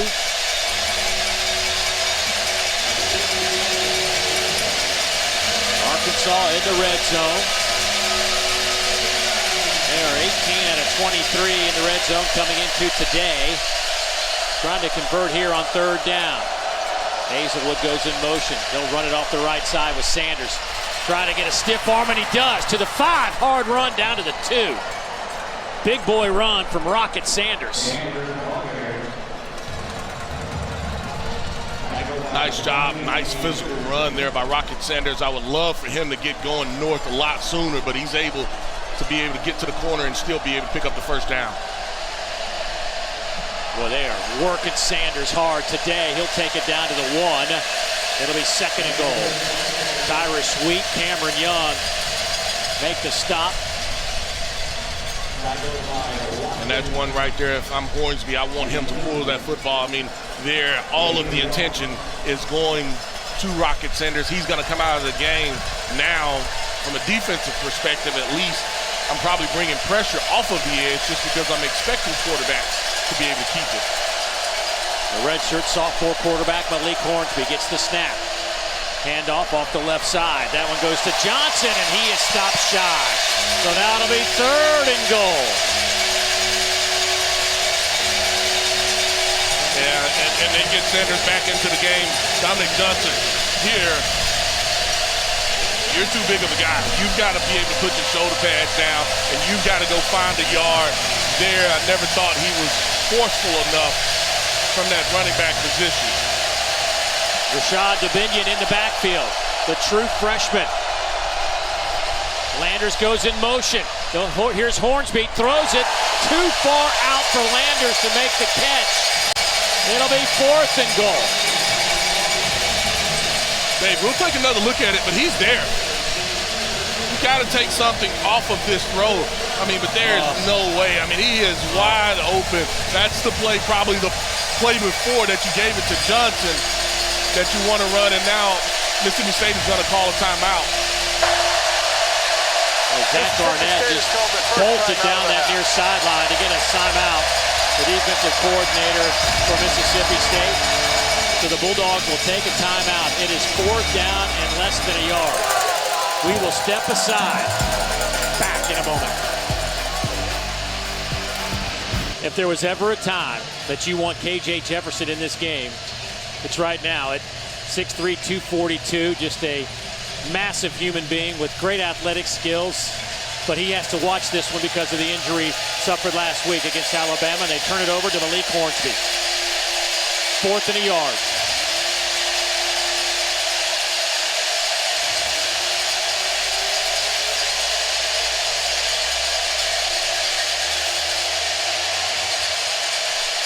Boy, they will push 4 receivers. Yeah, you have a quad look. Up top, you have a quad look, and now Mississippi State matches up. And you have a single receiver near side.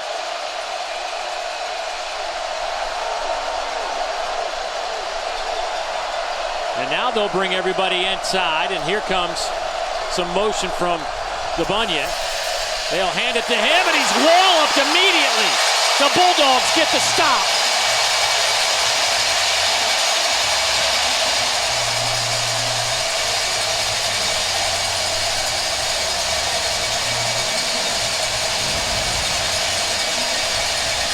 This is all because of the pressure off of the edge. You can't run this play with nobody blocking the edge. Nothing. Jackie Matthews had nobody. He was concerned with no one even touched him. He was concerned with nothing. Once the handoff was there to the running back, he's untouched. He is untouched. Time to get an AT&T 5G studio update. Peter. Thank you, Dave. Indeed, it is time for the AT&T 5G studio update. In fact, not 1 but 2 plays. The first one here, hidden hooker, have a day. Arley found Jalen Hyatt once. Twice is just as nice. Ball's rolling up 23 in Death Valley, and Montrell Johnson had a touchdown as well. Thank you, Peter. Here, 27-10. Bulldogs in control. Get that 4th down stop. Marks with the handoff. 8:04 to go, 3rd quarter.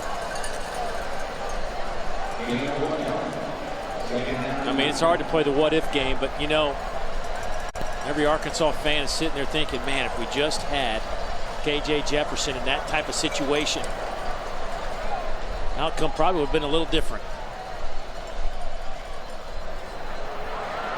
Rodgers down the middle, passes caught. That'll be a 1st down out over the 35-yard line. Goes Griffith, 34 yards. Chavis back there in coverage. Dave, you can talk about a lot of different things about a quarterback, but this is on a rope with pretty good coverage there by Chavis. The post route there by Griffin, on time. He drew a pass interference earlier in this game, and that time he comes up with a reception. First down and 10. Rodgers has now thrown for 283 yards. That pass is caught by Justin Robinson. Former University of Georgia wideout. Out of McDonough, Georgia with the catch. Late flag. And a late flag came in. Yeah, I think they made late. I saw it late. I don't necessarily know if they dropped it late. It's against Mississippi State, whatever the call is. Yard and penalty is enforced from the previous spot. Repeat first down. So since it's a screen, they were saying that, normally it's 1 yard behind the line of scrimmage. I mean, you get 1 yard beyond the line of scrimmage. I don't think that's a pass interference call after looking at it once, looking at it again. And so it's a screen all the way. I guess that's a tough one, Dave. I mean, normally you get 1 yard as far as the receiver is concerned. Maybe it was because it was a forward pass and not behind the line of scrimmage. That'll back up Mississippi State all the way to the 20-yard line. They'll need to get it out to the 45 for a first down. Now Coach Leach is going to call timeout.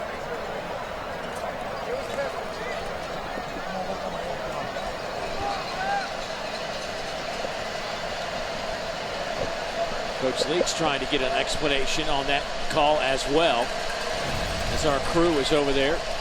But look at right on the 40-yard line, number 11, Wally. You see him trying to make the block right here. And I mean, if he is, the look like the ball was caught, and so now he becomes a downfield blocker. But it's all about that timing. It's the timing of the pass. And it's really, when you talk about it, you normally get 1 yard. But I think, the officials, like you talked about, are talking with Coach Mike Leach. So there's the catch, and that's tough. I mean, he made contact with the defensive player. Mississippi State is challenge the ruling on the field that the ball was touched beyond the line of scrimmage. The play is under video review. Well, they want to review it. They're going to talk about Mississippi State is challenging the play. They want to review. Coach Leach is trying to get a review of the play. And, from my understanding, the ball has to be caught behind the line of scrimmage, or the football has to be caught prior to, and that is a bang play as far as the block and the catch is concerned. So where is the line of scrimmage?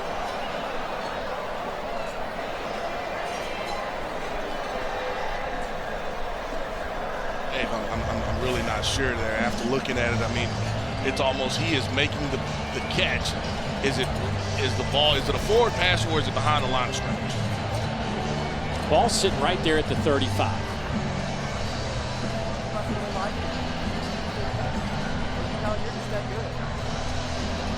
Boy, he puts his hands on it at the 35. Yeah. After video review, the ruling on the field stands. Mississippi State is charged a timeout and loses their challenge for the game. After enforcement of the penalty, it's first down from the 30-yard line. 20-yard line, correction. I mean, there were two things that were so close there. A, where he caught the ball, and B, when he caught it, how close did the contact make Jaden Wally? Was it before the catch? Because if it was after the catch, you could obviously go block him. But they were so bang, both of them. And I don't think that you have enough video evidence to be able to say which way or the other. So the thing always is, if there's not enough video evidence, you stick with the call that's made on the field.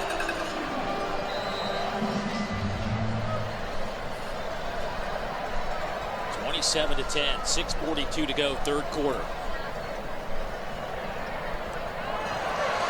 Here's Marks. He's to the 30-yard line.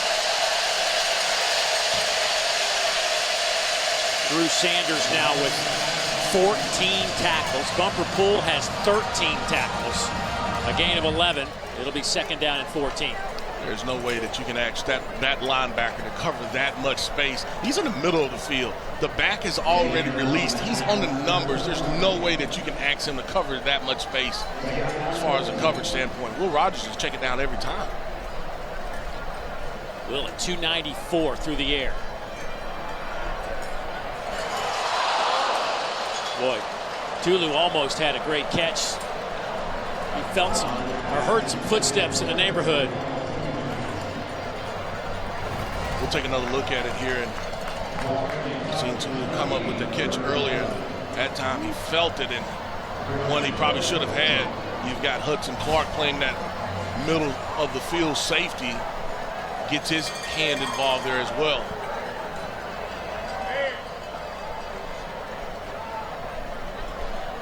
Mississippi State with late substitution. It's going to be tough getting this play off. If Arkansas subs here, they have to allow them to be able to sub. Arkansas going to stay with their 11. Play clock at 4. They get the snap off. 3-man rush. Rogers. Flags come out right through the hands of the intended receiver, Justin Robinson. And holding against Mississippi State. Holding. Offense, number 58. The penalty is declined. Result of the play is 4th down. 1 step forward, 2 steps back for Mississippi State on this drive. And from a penalties declining, that's why Arkansas's defense is slow to exit the field, just because Mississippi State hadn't been in this situation a lot where they've had to punt the football. Archer Trafford will punt this away. Bryce Stevens back to return.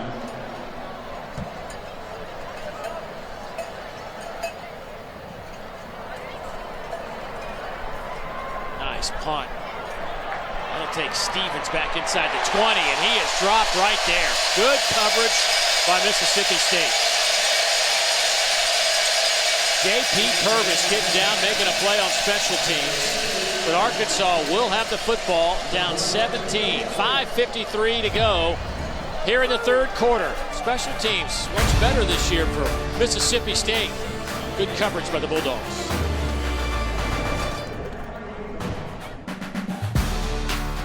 Look at our mayhem moment presented by Allstate, and we'll go back to the 4th down stop on the goal line. 4th and a yard, and the Bulldogs bringing the mayhem to the Razorbacks.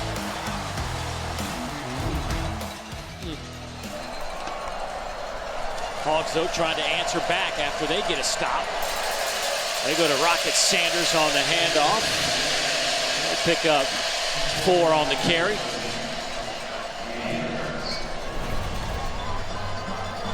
Outside zone, Rocket Sanders being able to get the football. Kind of gets clipped there by Jet Johnson first. Here's Sanders.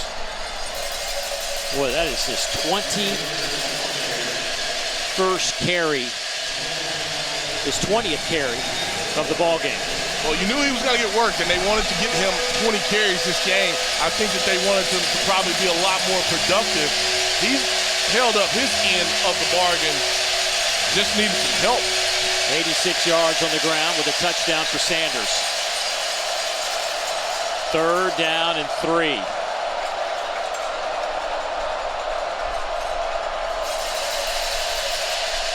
Hornsby has time. He's got Sanders wide open. Comes to him on this side. And here's Rocket. He's out over the 40 to the 45. Boy, if he'd gotten to him a second or two earlier, that could have been a huge game. Yeah, just a nice job, really, by that offensive line. Mississippi State is only rushing 4 guys, and just like we talked about Arkansas, how they play. You're asking a lot for a linebacker to be able to cover the flat when he's still in the middle of the field. And Hornsby finally gets the football to Rocket Sanders for the 1st down.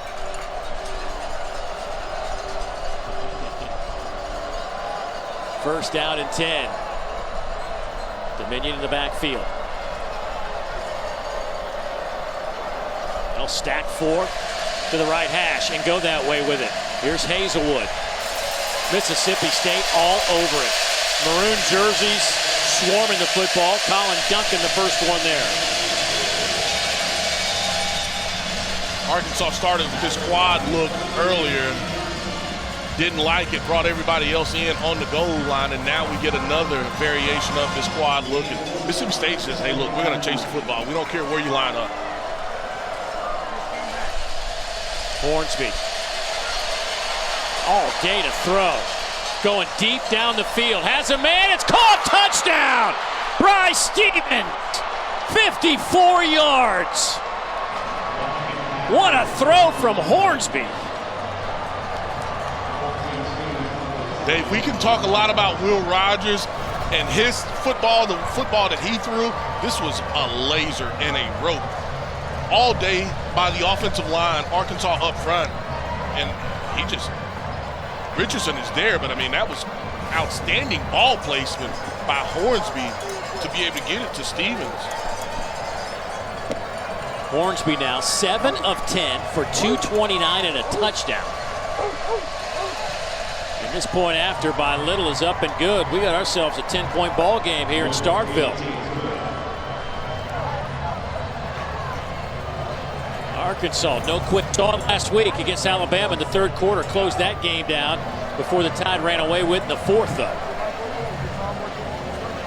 Taking a look at it, Steve, he goes up and he's just able to catch this football, and it's one-on-one. And obviously that starts because of the offensive line. We'll take another look at it here.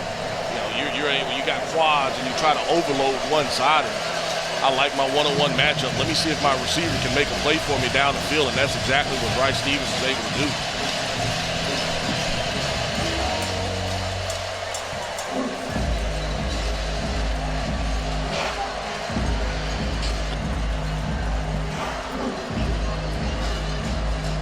Boy, Malik Hornsby has also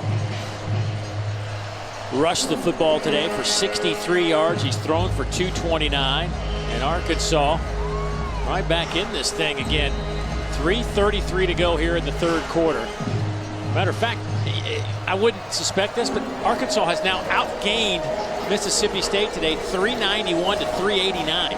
It's been the mistakes. It's been the mistakes that they've had overall is one of the reasons. I mean, Mississippi State has been really efficient with the football, but Arkansas has not helped itself one bit.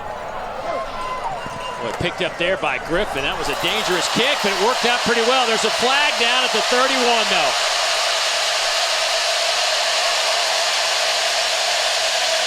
Another exceptional return for the electrifying return man, but we'll wait on this flag. And I think he lost it as far as the flight of the football in the sun, and it is going to be holding, I think, against Mississippi State to back them up. During the return, holding, return team. The 10-yard penalty is enforced from the spot of the foul. It'll be first down, Mississippi State.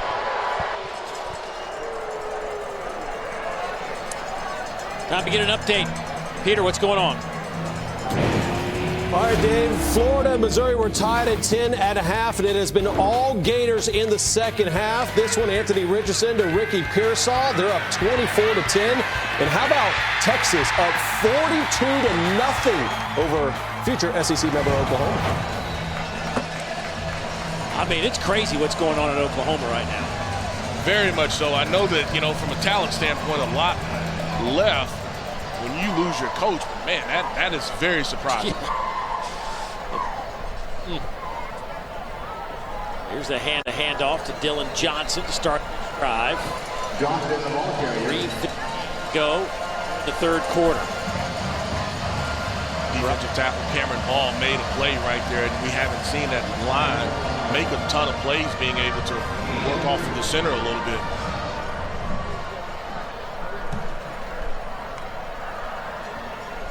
Rogers, quick slant, and no flags.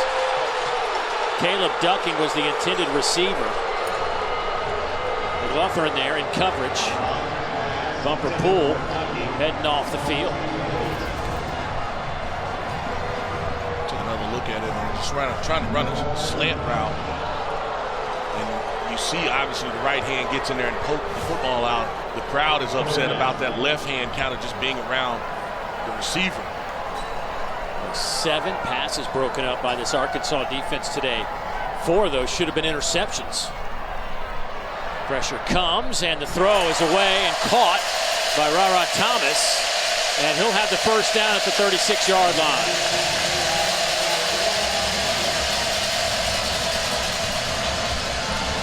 Nice job up front, that offensive line. Ra-Ra Thomas able to run a little in-cutting route Will Rogers sees him and able to place the football right where it needs to be. Rogers with over 300 yards for the 5th time this year, 18th time in his career. There's Dillon Johnson. Tell you what, Arkansas has closed up some of those big gaps that we saw in that first quarter. Doing a better job at the point of attack. But Mississippi State, for the most part, has done a nice job of just being able, when they've committed to running the football, being able to get some positive yards.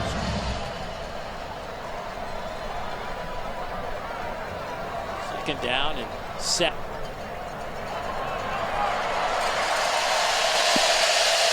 Nice hole off the right side for Johnson, brought down by Chris Paul. That's a gain of 11.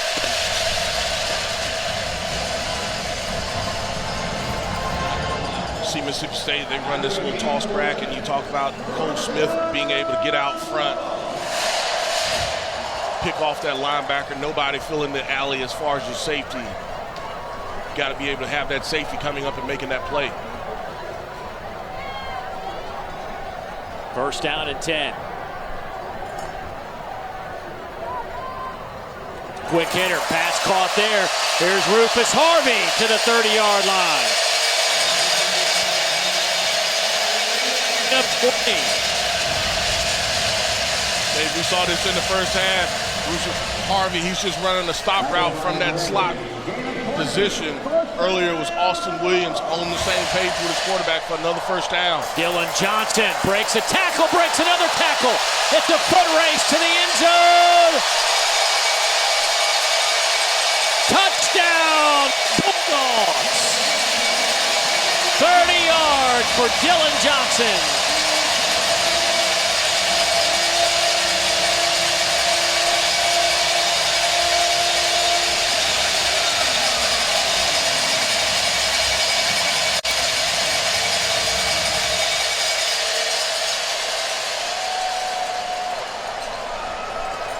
Best run of the day for Dillon Johnson.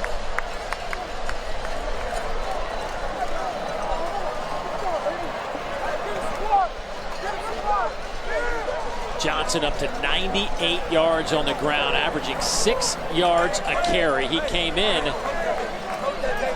averaging 6 yards a carry. That is the 3rd best average of the Southeastern Conference.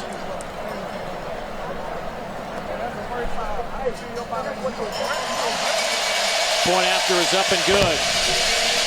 Boy, this Mississippi State offense answered the call, didn't they? That's exactly how you want to do it. The Bulldog offense, you talk about Hudson Clark earlier on one of those touchdown runs. That time he's got to make an open field tackle, and he's not able to do it. Dillon Johnson showing you a little speed. Nice job up front by that offensive line, but it's the missed tackles if you're Arkansas. It's the missed opportunities there. And Dillon Johnson able to dive for the end zone for the score. Great shot from up high along camera as Johnson picks up his 2nd touchdown of the afternoon. Let's go down to Tiffany. Guys, Will Rogers told me the thing about Dillon Johnson is that he just is so physical. He said he rarely gets tackled by the first person, and he runs the ball hard. He said he's a guy that is always fighting, and what better example of that than that touchdown run, guys? Yeah, he's just part of a nice combination. He and Marks have really turned into a exceptional SEC running back duo. Will Rogers up over 300 yards now. He's at 323. Johnson with 98 yards rushing. Marks with 43 yards rushing. And this kick will sail through the end zone out to the 25. Let's go back to Peter. Well, LSU fans weren't too happy when they found out it was going to be an 11 a.m. kickoff. They probably not too happy with what's happening as well, too. Jabari Small punches it in, another touchdown. Vols rolling. Remember, they face Alabama next week in Knoxville, 37-7. And Texas right now, 49-0. Woo, buddy. Texas back, Dave Neal? Thank you, PB. 34-17. Getting late here in the 3rd quarter. Malik Hornsby in the backfield at quarterback along with A.J. Green. Ball tapped in the air, knocked to the turf, incomplete. Nathan Pickering got back there in a hurry. Arkansas trying to set up a screen, and Nathan Pickering does a nice job of just being able to get in the view of the quarterback. We'll take another look at it here.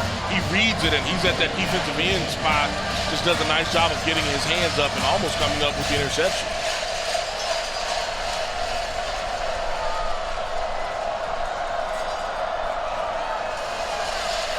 Hornsby. That one is knocked away. Trying to get it to Matt Landers. Coverage by Emmanuel Forbes. That time, Mississippi State defensively, they do bring an extra guy. One of their blitzes, first ones probably this half that they've had.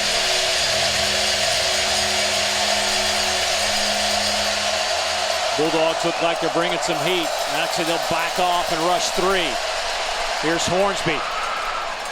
He'll have the first down and almost broke that for a huge gain. Jet Johnson just did get a piece of that shoe. Gain of 10.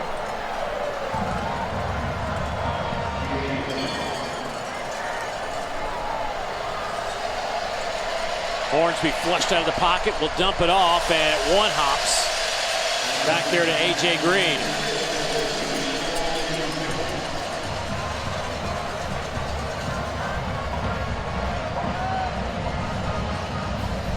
Dave, we talked about defensively. This is what we expected from this Mississippi State defense early on. They were probably playing a lot of coverage. Now you see them pick it up as far as the pressure is concerned. Here's Green. He is hit and dropped. No gain. And if I'm Arkansas, I just try to get out of the quarter. You want to regroup.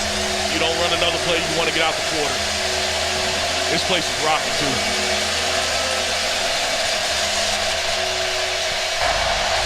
That's the end of the third quarter. Timeout.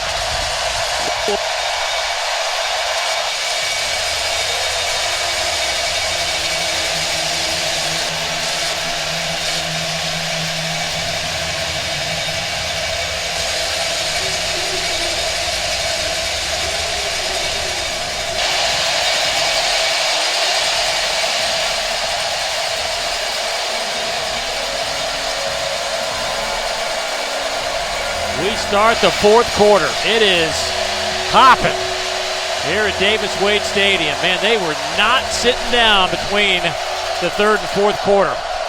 As we start with a fresh 15, 3rd down and 10 coming up for Arkansas. Here comes some pressure.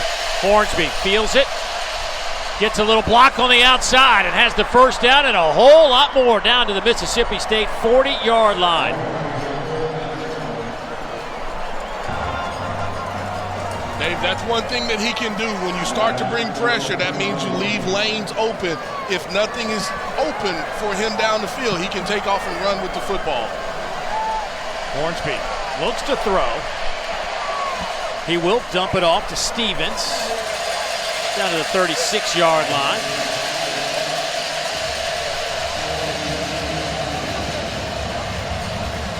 Trying to work a quick game up top. Mississippi State Forbes did a nice job of taking it away and does a nice job of keeping his eyes down the field to find an open receiver.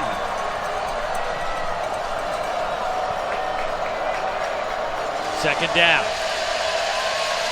Hornsby keeps it. And he'll run out of bounds. Might have lost a yard. Jalen Green and pushes him out of bounds. And he will lose a yard. Mississippi State defensively, they're just so much more active with the pressures and guys coming off of the edge. And Hornsby doesn't have enough time to really look down the field when they decide to bring some pressure. 3rd down and 8.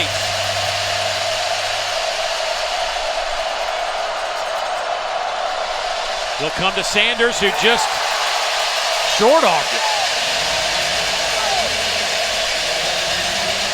Not sure what that was about.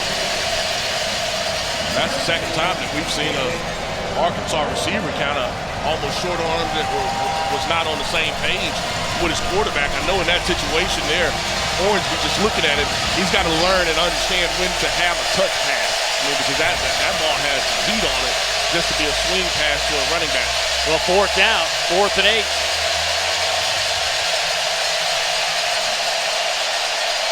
Oh for 2 today in 4th down situations.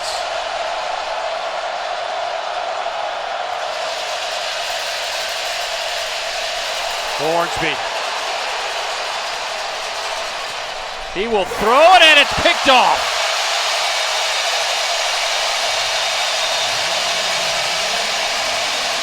Jackie Matthews comes up with the interception. His first of the year.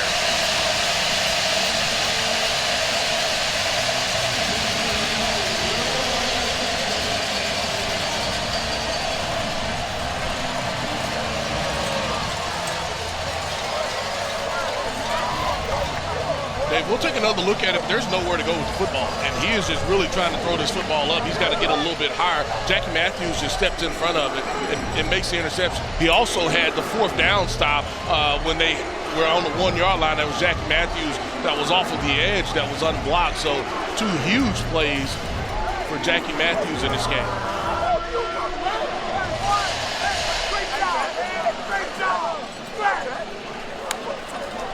First down and 10 for the Bulldogs from the 30-yard line.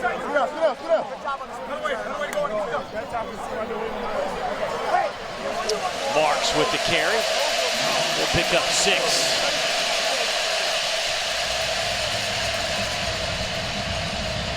That is the 7th interception by this Mississippi State defense this year. 11 gained turnovers on the season. They are now +3 in the turnover department.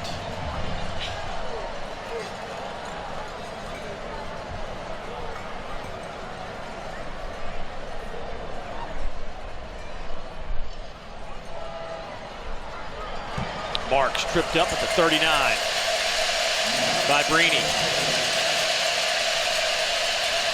It'll be 3rd and a yard.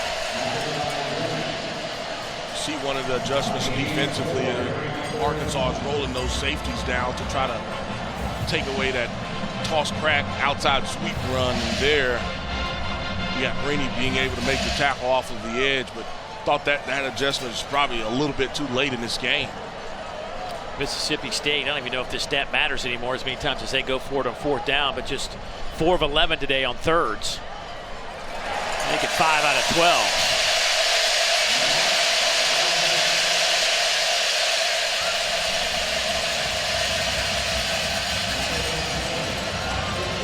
That's your offensive line up front, just getting movement on that defensive line, and a lot of twisting, a lot of stunning up front. But for the most part, Mississippi State has been able to pick it up.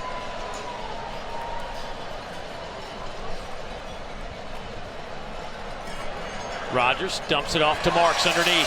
Bumper pull out there, can't make the tackle. Hudson Clark finally wraps him up, but another first down after a gain of 15.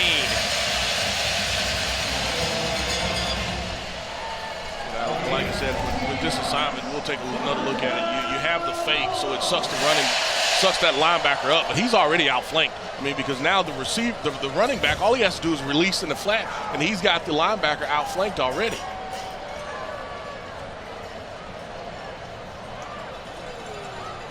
Rogers stays in that pocket. That one's batted at the line of scrimmage, and a flag comes in late. The helmet comes off, some pushing going on.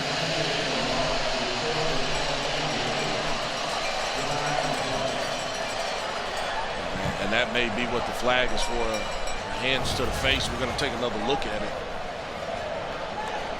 That's exactly what it is against Arkansas. It's a hands to the face and knock the helmet off of the lineman of Mississippi State. And Arkansas, probably a little bit frustrated that they can't get to the quarterback. Nick Jones put the helmet Personal back on. foul. Yeah, and he's able to stay on the field. Defense number 40. 15-yard penalty from the previous spot. Number 66 can remain in the game if his helmet came off as a result of play. The foul. After enforcement, it's first down.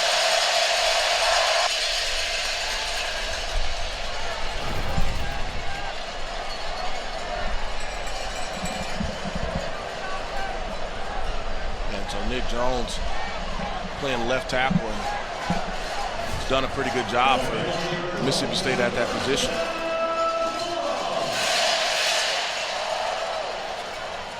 Seven penalties, 62 yards against Arkansas today.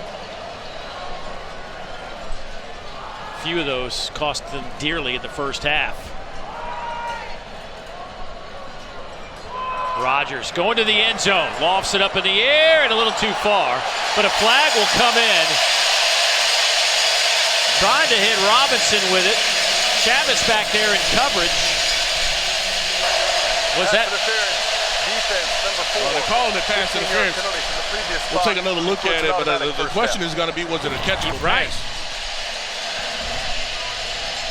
Yeah, I think you got to call that catchable. Yeah, Gress, I agree with you. And so, I mean, if you're Arkansas, you're back to what you were doing earlier with the penalties. And, you know, just from a frustration standpoint, you only have one pressure of the quarterback. You're talking about a group that had 21 sacks coming into this game, and they have done zero to be able to get pressure on the quarterback.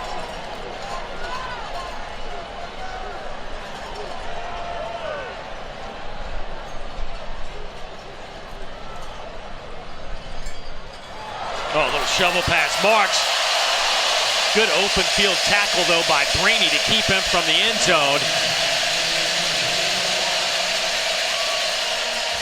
It'll be second down from the 4-yard line.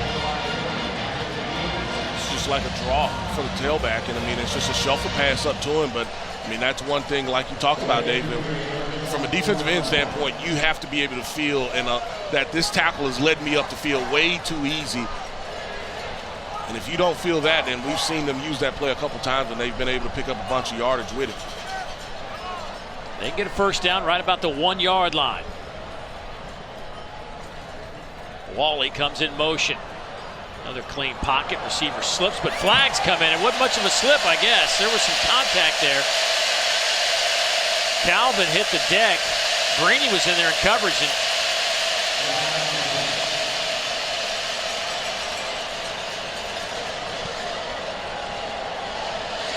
pass interference, defense, number 36. Ball be placed at the spot of the foul. The 2-yard line, correction, ball is the 2-yard line. And includes an automatic first down. Arkansas bringing some pressure, and he was running a whip route. He was coming back out. He was going inside and coming back out, and you can see right there around the hips, he was never able, kind of helped to be able to slip, but he was never able to break back out.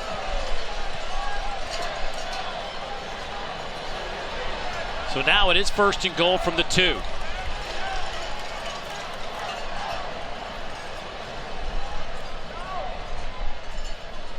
Here's Marks. Met at the line of scrimmage and powers his way into the end zone. His first touchdown today.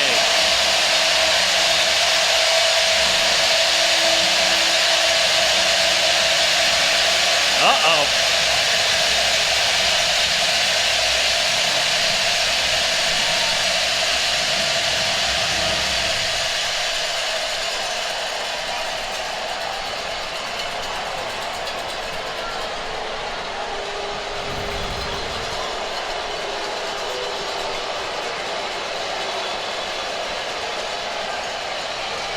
Boy, the 1-2 by Marks allowed him to get into that end zone. It was a big-time SEC collision right in front of that goal line. Yeah, and he's got a little bit for that defender that he's run over. I mean, I think that's what really started. And you can see Arkansas defensively, they just unraveled with penalties on that drive. But he had a couple love words, and that kick is missed. He had Just when you think that maybe you figured out the kicking game, this happens.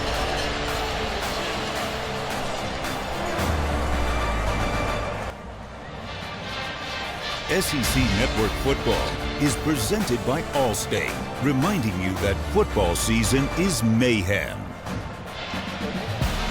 They've been out here ready to go since, I don't know, Deuce, we were here at 8 o'clock, 8:15 this morning, and, I mean, they were here in full force, ready for some football today. Yeah, we were late. I mean, for that party. I mean, Yeah, and so you talk about being able to go over and see the guys at SEC Nation. I mean, but these fans have been fired up. At 11 o'clock, it didn't matter to them. Yeah. You know, so it's been a really good crowd for this homecoming team, and overall for this Mississippi State team, I think they put on a pretty good show. You know, my buddy Charlie Cooper, who you met earlier today, told me to go meet him out at the tailgate. You know, be there early at 7:30. I go out there, he's nowhere to be found. So Charlie, listen, if you're listening, man, next time be on time.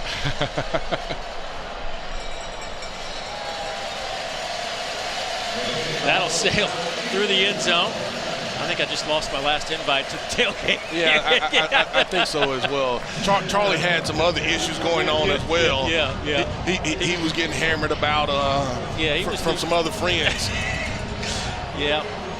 I don't want to throw him completely under the bus. No. 10:28 to go here. And it has been Mississippi State. There have been moments for Arkansas. There's just not been enough of them. Yeah, I definitely agree. You know, early on you tried to rotate the quarterbacks, and that really didn't work for you. Hornsby has given you a spark, but he got banged up, and things just never, you were able to really cash in on things. You know, you start thinking about the big picture, and you wonder how much not having KJ Jefferson has affected them offensively, or how much is Mississippi State's defense been really good for the most part. And I've never seen an offensive lineman come in and sub another offensive lineman out. That's really what happened on that play in the lineman. He was already down, as fast as Arkansas goes. He was already down in his stance, and he got subbed out. But I think, KJ would have made a huge difference for this Arkansas offense. For the most part, he would have been able to calm them, and that's one of the things they haven't been able to do. Here's the freshman, Rashad Davinian, who certainly has become a favorite of his head coach, Sam Pittman. The youngster has a ton of talent. Just a nice job of being able to find that soft spot in the zone. I mean, for the run game, to be able to pick up the yardage. Hornsby. Here's Malik. He will get out of bounds inside the 45. Nice run by Hornsby. And the other thing is, there was a lot of question about Hornsby and how much he'd play quarterback, and we were going to see Cade Fortin, but he clearly has been the spark offensively. He didn't start the game, but he has brought certainly a dimension to this offense this afternoon. Dave, you talked about the frustration that he had put his name in the transfer portal. I mean, for Arkansas, they had moved him kind of the receiver to try to use his skill set, but his ability to be able to make plays with his legs and as well as to make a couple of throws, we've seen him be able to do so today. Boy, a big hit on first down. They'll lose a yard.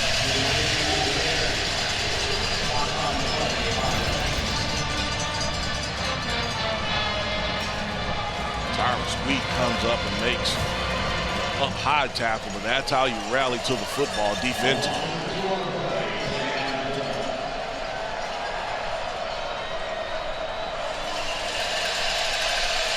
Big hole to Bunyan. And the helmet comes flying off as Davinian now close to that line to gain. Watson's helmet came off, so he'll have to leave for a play. Remember, he didn't play in the first half because of targeting last week. And now he looks a little banged up.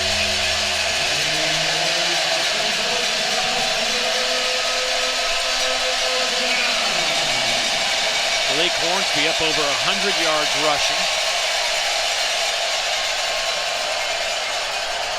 He's in the backfield with Davinian. They'll hand it off to the freshman. He'll have the first down inside the 30-yard line.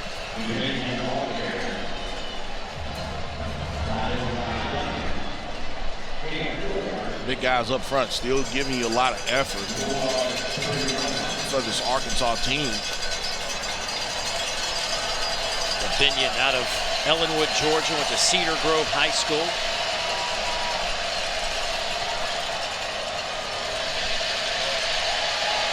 Hornsby throws against his body, and that one is picked off in the end zone.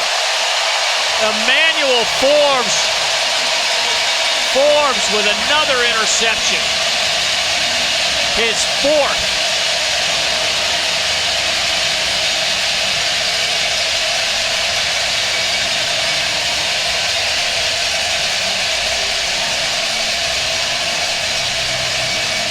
course, had the huge pick six for a touchdown last week and a circus catch in the end zone to snuff out an Arkansas drive.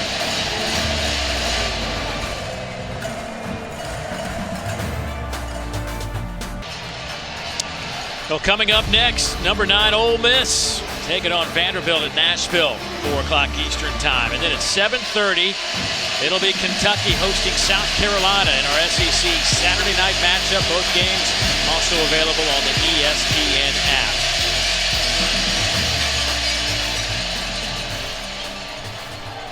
First out and 10.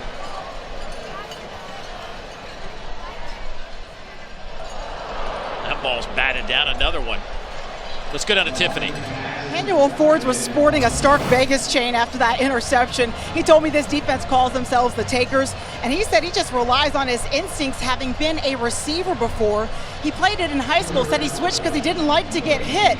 He told me if the play's coming my way and I can make a pick, that's what I'm going to do. Well, he certainly has made some picks in his career. He now takes over the SEC lead right now with 4 interceptions on the year. Handoff goes to Simeon Price.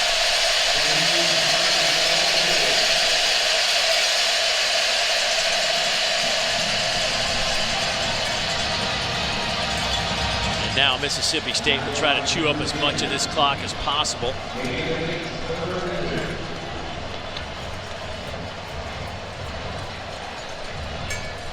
Bulldogs on the road for a couple of games. After this one, they'll go to Kentucky, to Alabama.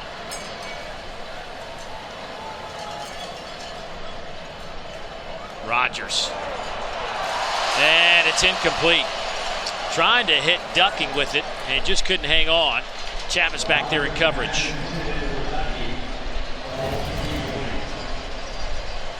Ducking has a shot at this football. Gets his hands on it twice, still not able to bring it in. Arkansas brings pressure, and so Will Rogers takes that one-on-one up top to try to let his big receiver make a play for him.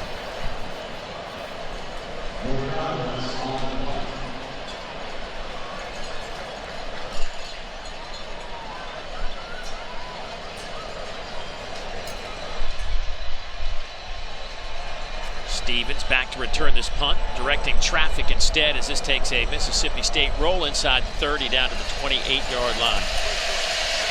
6:25 to go in this one. It's all Bulldogs.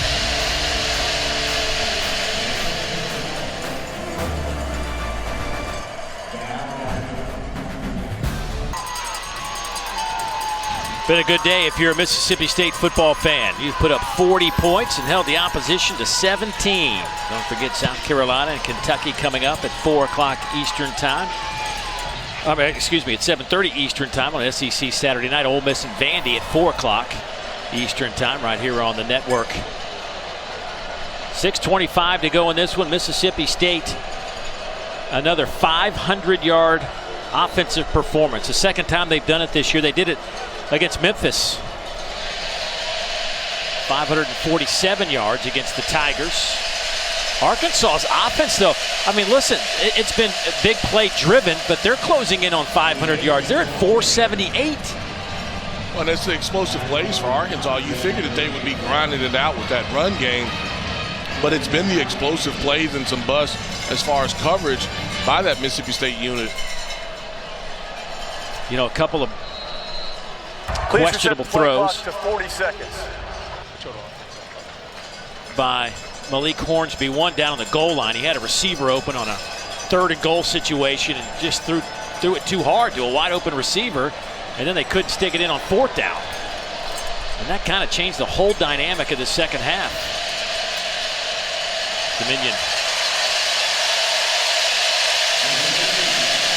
He is stopped after a gain of a couple by Devontae Russell. Now it's 3rd down and 7.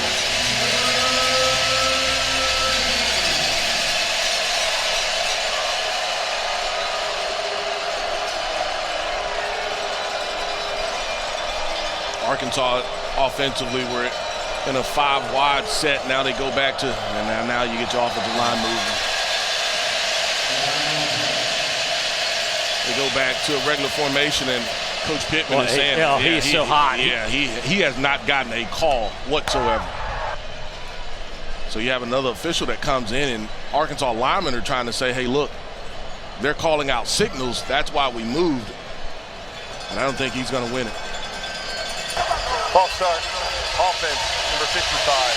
Boy, Sam Pittman's going to have a word.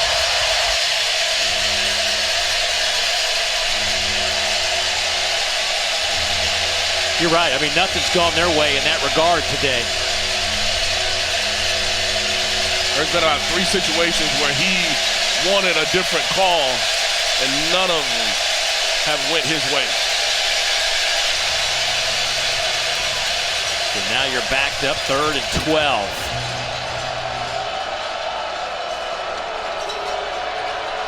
Pressure comes. Hornsby sneaks out the right side, pump fakes, cuts it back, and he is walloped from behind. A big hit coming from Tyrus Wheat.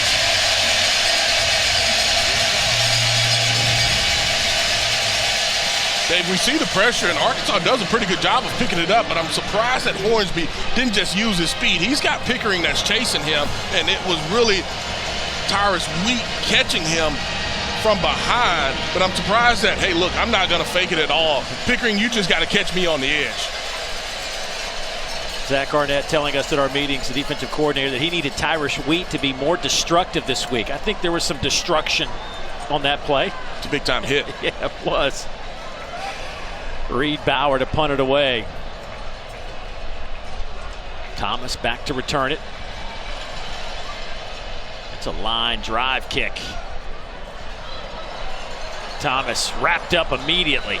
Good coverage by Arkansas, and the Bulldogs will have the football when we come back. Under 4 minutes to play in this one.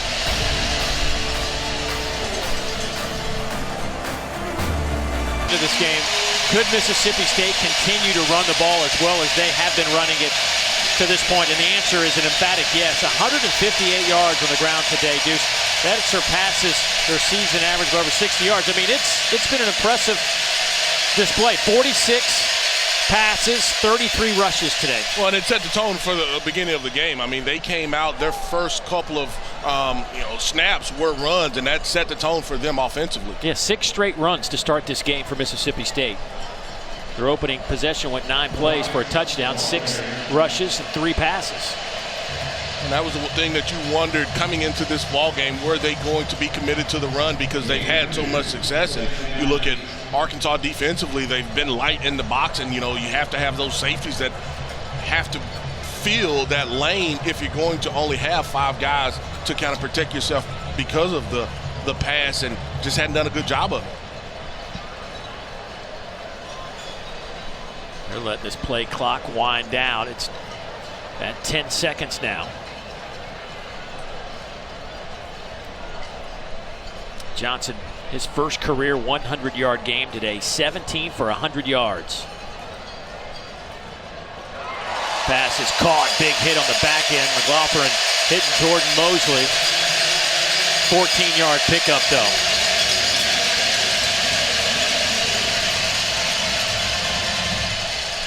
Dave, and that's the thing that you want to kind of to protect it, and that's why you see, I don't think that this is a scheme deal for Arkansas. It's more of a personnel-driven situation. I agree with you. Situation, just because you don't have so many of those players on the back end, so you want to protect some of the things that you do, and Mississippi State has just had some success against it.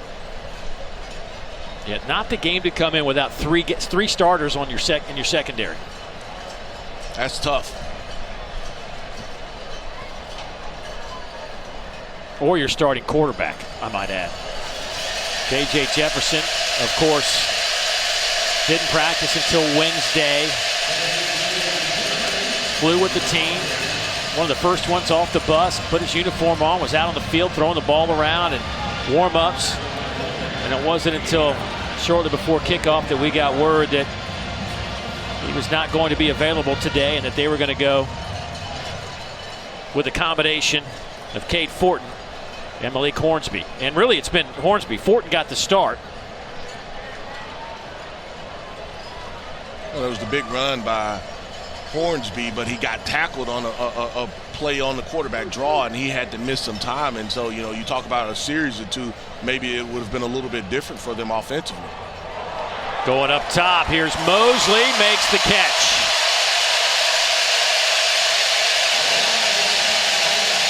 Oh, mark him out of bounds at the 31-yard line. Yeah, this is just a go route. You're up in press coverage, one-on-one situation, and that is the walk-off for Will Rogers, yes. That throw. That is it. He will walk it off to the sideline and turn it over to Sawyer Robertson now. Literally threw it up in the air and started heading to the sideline. J.J. Jernigan in the backfield as well. But Sawyer, the redshirt freshman out of Lubbock, boy, good-looking kid, 6'4", 215. Here's Jernigan. He is hit and dropped by Hudson Clark as we go under 1:20 to play. Rogers will finish the day. 31 of 48, 395. Look, he's got 7 400-yard passing games. Before he took over as a starting quarterback, they'd only had 8 in the history of this program. And now he's 5 yards shy of his 8th. And he won't get a chance to do it, but I think there's maybe a few more games he may get that opportunity.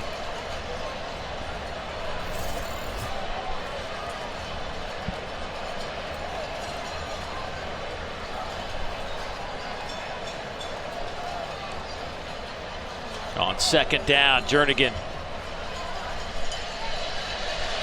with the carry. It'll be third down. We talked about what's in store for this Mississippi State team with a couple of road games at Kentucky, at Alabama. And for Arkansas, it's at BYU, at Auburn.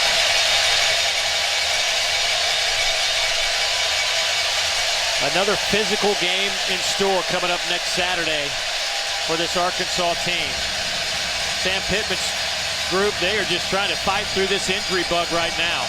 They got to get some help on defense, and they really need to get their quarterback back in the game. Let's go down to Tiffany. Coach Leach, your team fought to not let Arkansas back into this ball game. What did they show you today? Well, Arkansas is a really explosive team. Well, we're kind of explosive, but Arkansas was even more explosive than we were today. I thought we were a little more consistent, but you know, our guys hung in there, and we had our share of adversity, some we created. I thought their quarterback did an extremely good job. Heck, he's harder to tackle than the other ones, and then so there was no breathers there. And then, but I was proud of our guys hanging in there, trying to get a complete game and taking pride in what they did down to the end. And it can be tough sometimes when the other guy gets those big plays in chunks, you know. I mean, sometimes people get discouraged, but we didn't. With Will Rogers, he sets a new SEC career completions record. What's given him such a command over this offense? Well, I was trying to figure out what record it was.